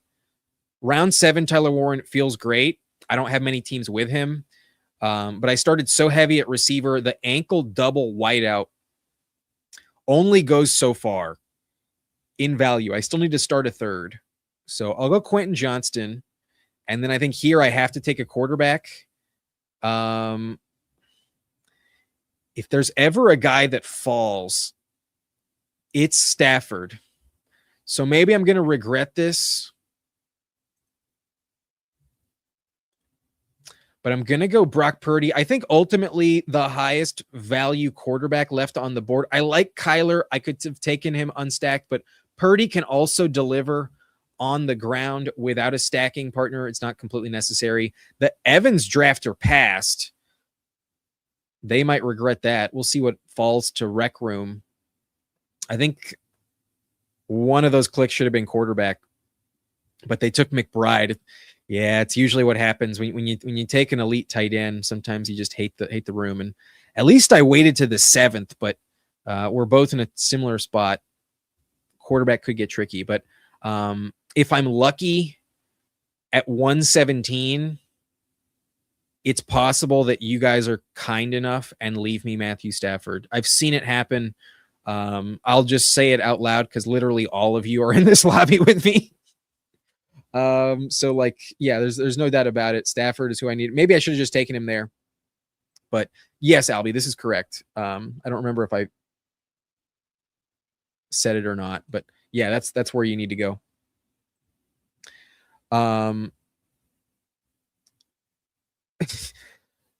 Coolers, there's some guy on Underdog whose username is his email, and I'm always tempted to email him and say his team sucks. I mean, he's asking for your opinion, he's asking for you to reach out. I think it's worth trying if that's what you really want to do. But technically, I would qualify. Technically, my username is also my email. So maybe that's me. Maybe that's me. But yeah, Alvi, appreciate it. Definitely. If we have enough interest, we will definitely get that going. And I would love to have a second. I almost set up a second last year, but I don't think I advertised for it enough. And I think we just didn't quite get it. But yeah, I assume there's going to be something waiting for me. But holy shit, it's possible. There's still going to be a quarterback I like available. And even Tyler Shuck would stack with Travis Etienne. So I think I'll be in okay spot. But Tyler Shuck gets sniped. Never mind. Is Menji going to snipe me? I don't. Menji is the only one I think is not watching. Them in Rec Room. He goes Gadsden. Holy shit! So happy I took Quentin Johnston and Brock Purdy. The one name that I have seen circle back is Stafford, because if you don't have Adams, you're not pairing him up. And the Adams drafter had Lawrence and Patrick Mahomes. They didn't want to take Stafford. I lucked out there. But the position of need the rest of the way is 100% receiver. No doubt about it. The quarterback room, I think mine is good enough where I can wait. So here I'm just going to take a volume approach with guys that I like. I do think Shakir has a high floor. He's probably a safer pick. And I think from what this room needs, that's a standpoint I'm willing to go with. I'm willing to go with the floor play on this team. I'm going to draft at least 8. I already have Puka and Neighbors, but if you're telling me I just have a guy that's going to slide in with like 9 points every week, I'll go Khalil Shakir. I think his wide receiver 4 in a bit of a desperate spot at that position. I think if I ignored that position longer, I'd be really regretting it. Chico Shake only has 3. So maybe they're willing to tolerate more risk than I am. But Shakir is wide receiver 4 with QJ as wide receiver 8. Quentin Johnston has a lot of all or nothing games. So if you're telling me QJ has like a stinker with only 2 points, and at least I get like a 9.5, 10-point game out of Shakir just to advance, I'll take that. I'll take my medicine with Shakir. I don't like to do it in this format, but on a team like this, very reliant on the elite studs, the anchors with Puka and Neighbors. Let's just lock in points at wide receiver 4. It's okay, man. At times, I draft a team on here that I don't like, especially since the draft. I feel like I've had several teams on stream that I don't like, and I'm not willing to say it. I think I've gotten better the last few days. I think I've gotten better this week, but at times there have been drafts where I'm like, shit, some of the things I was expecting in those 20-round drafts are just never applying anymore and just never available. And there have been times when I've looked back on a team like, yeah, I don't think this one's it. But there's plenty of teams I also really like. Like the teams we've drafted today, I've loved. Both of our CeeDee Lamb teams, I think, have been great today. And then one of them's in the Frenchie, where we have a really high chance of making our money back. Because I think we're going to at least make the playoffs with that team I drafted. I think I can finish in the top 6 with that other team. Barring a terrible injury, I think I'll get half my money back. And then I only have to finish top 2 to make the next round. So I think I'll make my buy-in back on that team.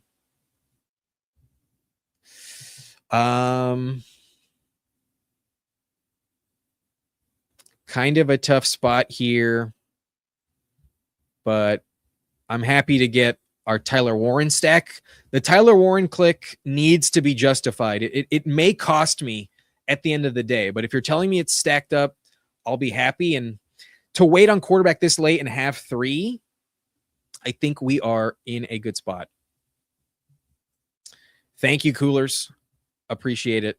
It definitely worked out. I don't know if it was a lock to work out all the time, but I'm riveted that it did succeed. And the Adams drafter was also right in front of me in that round. Could have taken the fall, but didn't want him. The value here is definitely tight end. I already have Henry on a different team. Strange is interesting and valuable.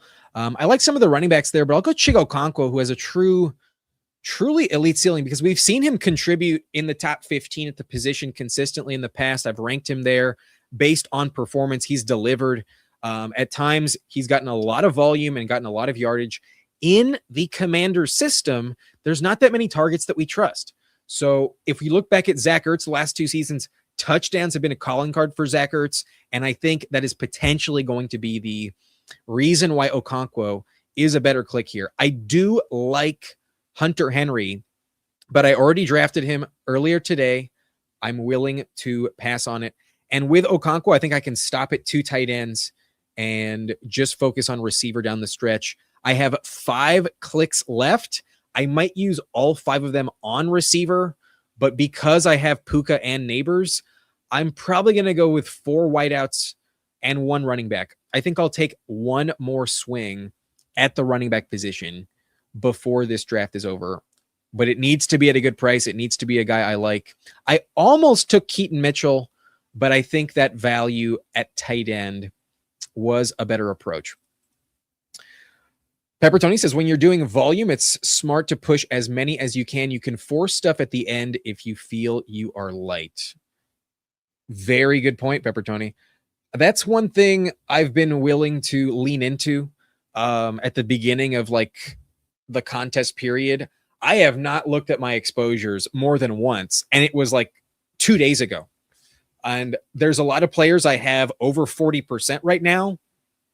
I've done about 30 drafts, I believe, somewhere around 30, maybe a little bit more, maybe a little bit less. And it's too early in the contest for me to give a shit. At some point, I'll start to stop taking some of those names and just trying to get what the board can give me. But the ADP, I think, is so incorrect at this point in time. We don't even have the schedule yet. It's about to change dramatically on Thursday when the schedule gets released. And yeah, willing to get a little bit more risky and push some players, I think is wise. We can always rectify it later. But turn the lights off. Has anyone used the free best ball tools that some guy said Mason was going to buy? Then something happened. And I did see that video. That's an interesting claim. I mean, it's all alleged. I have not checked it out. In terms of playing with it, I followed his link and it looked legit, but I've never used it. And I think if I'm interested in overlay, I'll probably reach out to Pat from Fantasy Dog Pound. Antonio Williams' price has been moving up, so I'm gonna go Antonio Williams here. We also have Chig, so just investing in the Commanders' passing game. I think a really high upside room with a lot of targets available. Plus, Terry's a bit older. Terry will be 31 this year, so that could be a problem. Maybe he goes down like he did last year, and maybe Antonio Williams is not worth this price, but maybe at this point in time, all of these picks are just $1 players, and you just want to get the names that you want the most on your team. But I know who I want here. He's still available. Debo gets sniped. Fuck. Damn it. I wanted Debo bad. I think in that case, I'll go Trey Harris. Some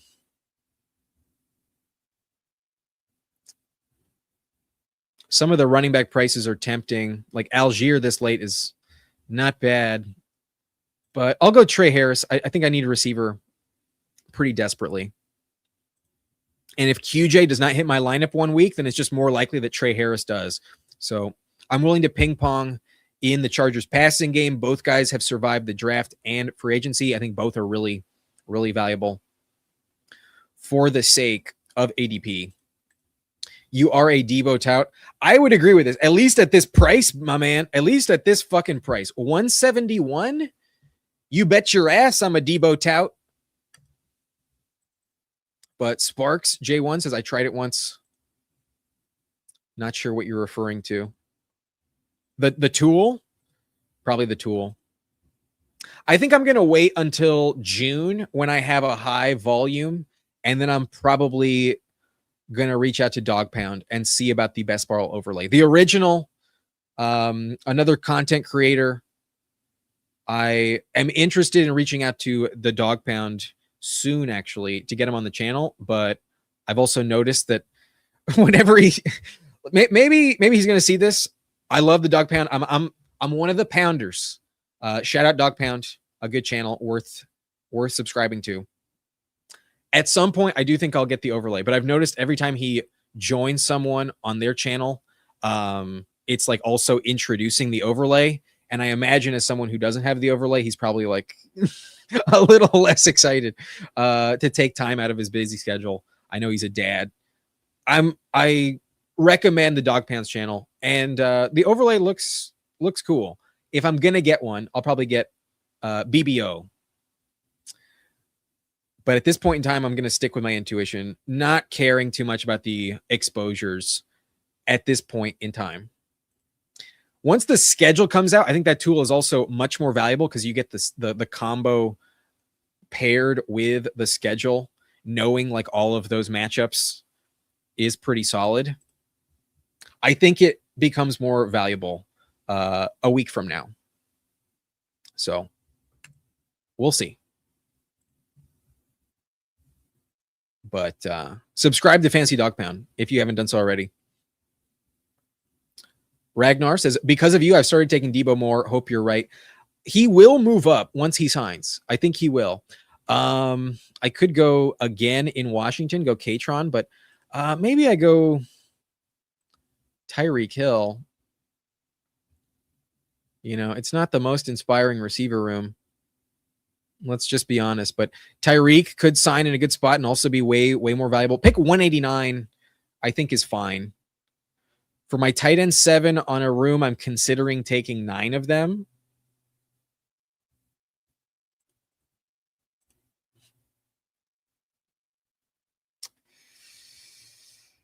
Worth the swing. A cheaper version of Debo. Also very high injury risk. More injured, though, but could go back to the Chiefs and could be a fucking smash. My stacking partners aren't the most compelling. Damn. Yeah, maybe I just go running back.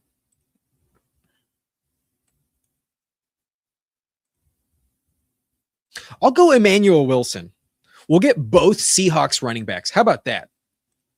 We'll just guarantee that, like, I'm getting the Seahawks starter. And if Charbonnet buries me, so be it. I still have 3 other running backs I can start. But I'm locking up every single Seattle point because I could also see a slow start for Price. And on this room, in this room, maybe I don't need like the highest floor play, but I think for what I'm getting, I think the price is pretty solid too. Emmanuel Wilson, I don't take enough, I think. We got him 6 picks past, and I think he's actually going too late. There's a lot of handcuffs I think are going way too late. But Emmanuel Wilson, I think, is one that just kind of slips through my fingers. Structurally, I don't take him enough. I take too much Tank Bigsby. So I didn't force the issue at the previous turn. Wilson falls back. And although I queued up Katron, I think Wilson is probably a little bit more likely to actually see the football. So we'll go with that. But no, I'm sure he doesn't mind, especially if I tell you to subscribe. I'm a fan of the channel. He's got a great channel. Started taking Jennings after his Sykes visit, but I do bleed purple. I mean, I think the Vikings signing legitimizes his ADP. He's probably going too low. I think Juwan Jennings in this lobby is probably better than Omar Cooper in New York with the Jets. Probably more valuable than Travis Hunter, day 1 of the league, more likely through the season. And probably should be going around Jalen McMillan. Probably Juwan Jennings at 146 could be going too late. But the reason I pass on him sometimes right now is because I think Diggs is more valuable. Diggs went at 133. Sometimes he goes later. And then I also do love Debo. The Vikings weren't the perfect landing spot for the free agent receivers. There's still Las Vegas. There's still Miami. And then there's also still wide receiver 2 landing spots. Like you could find yourself in Washington with the Commanders and actually be the wide receiver 2 instead of Antonio Williams. You could maybe go to the Chargers and win the number 2 job potentially. I really doubt it. I think it's QJ pretty guaranteed, but there's still the Ravens potentially. They draft a lot of players. I doubt it. And who knows? Maybe the AJ Brown trade doesn't go through and the Patriots are interested as well. Maybe that's also on the table. Doubt it, but maybe, just maybe. Okay, our last pick has to be a receiver, and at least Christian Kirk would stack up. So I will queue him up. I don't think he's like egregious, but it's not that exciting with Stribling coming to town. And otherwise, I think I'm kind of just scrolling down in the first place. Yeah, I think I'll take the stacking partner. I'll go Christian Kirk. Maybe not the best click, but there's a lot of other guys that I just don't trust to remain fully healthy. And I did take Brock Purdy. I was hoping to get Kittle. I didn't. I kind of forgot about Stribling a little bit. Where did he go? He went. Was he still on the board? I don't think so. I don't see him, but I don't think I missed him. Who took him? He was drafted by DC Boy at pick 163, right before I took Antonio Williams. Yeah, I was more in. I'm not going to go Stribling over Okonkwo, so I don't mind what happened. I think it all worked out for the best. I didn't need a third tight end, so we're not going Ferguson for the third time in a row. We have Tyler Warren, the elite option, and then Chigo Okonkwo, one of the more valuable ADP prices. Round 13 tight ends are probably going to crush, along with the round 12 options. Round 11, 12, and 13, I think like there's still so many names. There's some I don't like in that range, but once you get to round 13, if Okonkwo is still on the board, he's great. I like Henry and Juwan Johnson as well. So does Strange, is also valuable, but a little higher upside in rounds 11 and 12 with guys like Goddard, likely, and Kelsey and Andrews. But a full breakdown of the team, I go with 3, 5, 4, 8 on the structure, and we did get the amazing stack with the falling value on Stafford. It worked out. Really, really good, good turn of events. I have Purdy, Stafford, and Daniel Jones all stacked up at least a little bit. Went kind of different with our running back approach, but got a really good price on Jadarian Price, and it was too valuable to pass up. I go 5 total with Travis Etienne Jr. in New Orleans, Travion Henderson in New England, DeAndre Swift in Chicago, and then I have both of the Seattle backfield options. Hopefully Zach Charbonnet does not ruin my chances, but I'm at least locking up a bunch of points in Seattle through, I think, Thanksgiving, and I probably get the guy you need the most in the playoffs with Jadarian Price. I think he'll take over enough. Charbonnet, I don't worry about very much this year. But receiver, truly elite up top with the double anchor. We got Puka at pick 4, Neighbors at pick 21. Nice little fall on Neighbors. I took Quentin Johnston, I think, out of necessity. I'm so glad I did because I almost took a 9th receiver on this team. I'm glad I didn't have to. Having Quentin Johnston, I think, saves me quite a bit. And then the floor with Khalil Shakir, never an exciting pick, but he's going late enough to fully justify his price tag, and odds are he does not get overtaken by Skylar Bell. Odds are he stays as the wide receiver 2, and just to lock up the floor and the volume, I think he'll probably deliver like last year, and I think he'll average around 8 or 9 points every week. Maybe his touchdowns go up now that some attention will be on DJ Moore instead of him. I can hope, but I think from a floor standpoint, with these 2 studs, I'm happy he's my 4th. Antonio Williams, the rookie swing, Trey Harris, the breakout that would correlate when QJ does not hit the lineup, so I think works well together, but I also just love Trey Harris going that late. Tyreek Hill, worth the swing, but very risky coming off the injury, could be a wrong decision. And then Christian Kirk, not that valuable, but a lot of injury risk above him, and it does stack up with Brock Purdy, and otherwise I wouldn't have a Niner. So it's fine. It's the final round. I think he'll have some points, but maybe not many. I have Tyler Warren, though. That feels great. Stacked up with Daniel Jones is phenomenal. And then Chigo Okonkwo, one of my more desirable tight end options on this team. I let y'all know, I don't think I got the voice to do a full breakdown of the team reviews. But if there's anyone who got gifted that membership that is in this lobby, maybe I will make an exception just because Reflect the Sun came in clutch. We did have, I think David is in here.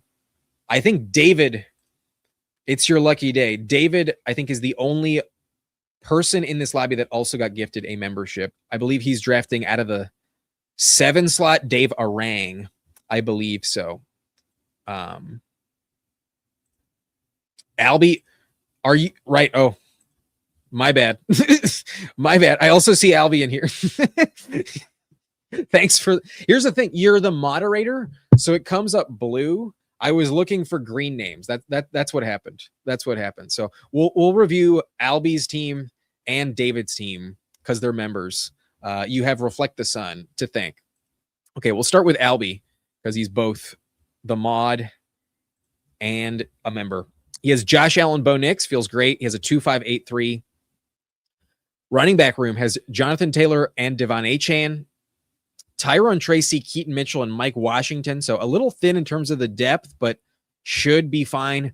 You'll get some points, I think, with Tracy in the beginning of the season, and maybe enough contributions where if you get anything out of these two, then it's icing on the cake, unless one of these two gets hurt. I think you're very tied to Taylor and Achane staying healthy, which isn't that bad. It's definitely viable to work out, and you should have great depth elsewhere. So good luck.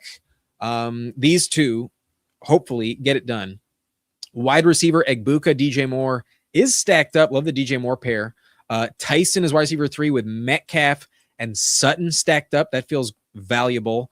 Casey Concepcion, Brandon Ayuk, and Torrey Horton. Excellent depth at receiver after passing for 3 rounds. I like the room a lot. Sutton is wide receiver 5. You're in business. Really strong. Egbuka should have some high spikes. I love the stack. And then the value of Tyson, Metcalf, and Sutton. Where you took them, I think this team came together nicely. And then you did fade tight end for a while, but always a smart decision. Jake Ferguson, Dalton Schultz, great floor plays. And then one of the best values at tight end available. You got Freiermuth at 201. Phenomenal team, my man. Great job, Albie. I love it. Up and down the board, it's great. I mean, running back, let's not pretend like it's a little risky, but like the upside of Keaton Mitchell is great. Kubiak talks like he wants to get the backup involved. So maybe Washington is a really good value at 184. But you really are just like locked into these guys producing, and they should deliver. So there's not much to worry about. Tracy should be fine. Yeah, running back depth is the only minor red flag, but it's not enough of a red flag to care. Good team. You said pick 9 was your lucky spot, and I think you did pay off pretty nicely. David was at pick 7, and he has a 2.583 as well. Jalen Hurts and Justin Herbert, really good quarterbacks, and Herbert passed ADP. He's already going too late, so definitely a good click. You have Hampton stacked up, Javonte in the 4th round. Really nice fall on Javonte. Jalen Warren, Woody Marks, and Tyler Algier. Don't love these two names too much, but Algier fell to 175. That's 100% worth it.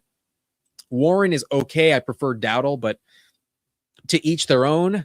I think the running back room is good enough. Woody Marks, though, I think is a tough click, in my opinion. I know Jiri loves him, but I don't like Woody Marks very much. Not going to lie. Not much upside, even if Montgomery goes down. But the receiver room already looks loaded. You got Amon-Ra, Devontae Smith stacked up. Jalen Waddle at 55 is really, really valuable. Matthew Golden, I like a lot. Also at a nice price, 114. Coker, wide receiver 5, feels excellent. Denzel Boston, number 6, is not great, but talented enough to pop. Good luck with the rookie. Good luck with Jeremy in Pittsburgh as the wide receiver 3. A little uninspired myself. I took him a ton in the pre-draft contest. I have not been taking him much, but I had way too much. I had 33% Jeremy Bernard in pre-draft. But Malik Washington at 199, high floor play. And then the receiver room is just good enough up and down the board. Like if these rookies pay off, you're in business. And then Washington has good volume, we would think. Should be solid. Not stacked up, though. Who cares? Kyle Pitts, Isaiah Likely, and Jake Tonjes. You go Tonjes in this one. Interesting. I don't take Tonjes too often. I think you could have stopped with Kyle Pitts and Isaiah Likely and maybe had a third running back. I do think running back is not the worst scroll down, but Tonjes could also really deliver. So I don't hate it. People are drafting Stowers above him, so I'd much rather have Tonjes over Stowers. Dulcich off the board, but with Pitts and Likely, it's just not maybe the most critical approach. So I don't hate the click. I might have gone running back though, just because Algier and Woody Marks, I think, might struggle for touchdowns. You're fine though with 5. Can't complain. It's all good. But you're welcome. Yeah, thank you, Reflect the Sun, one more time for all of those gifted membies. Y'all really appreciate it. Gifty memby means that here, you got to scroll up. I think it happened right before you came in. Yeah. Reflect the Sun gifted 5 Nice and Blunt memberships. Coming in clutch. Really appreciate it. Did I miss anything in the chat? I think I'm going to log off now. But the lack of team rumors for Debo worries me, but he is definitely going to end up when he signs. Yeah, it doesn't worry me enough. But signing Jennings may make Jefferson the best round 1 receiver. I don't know if I'd go that far, but I don't worry about Justin Jefferson at all. I'll put it that way. Okay, that's going to be it for me. The bowl is cleared, but I'll leave y'all with a rip from the... I'll give you a stem pull drop before we go. My name's Adam Riancho. Thank y'all for joining me, and peace out. I'll see you later in the weekend.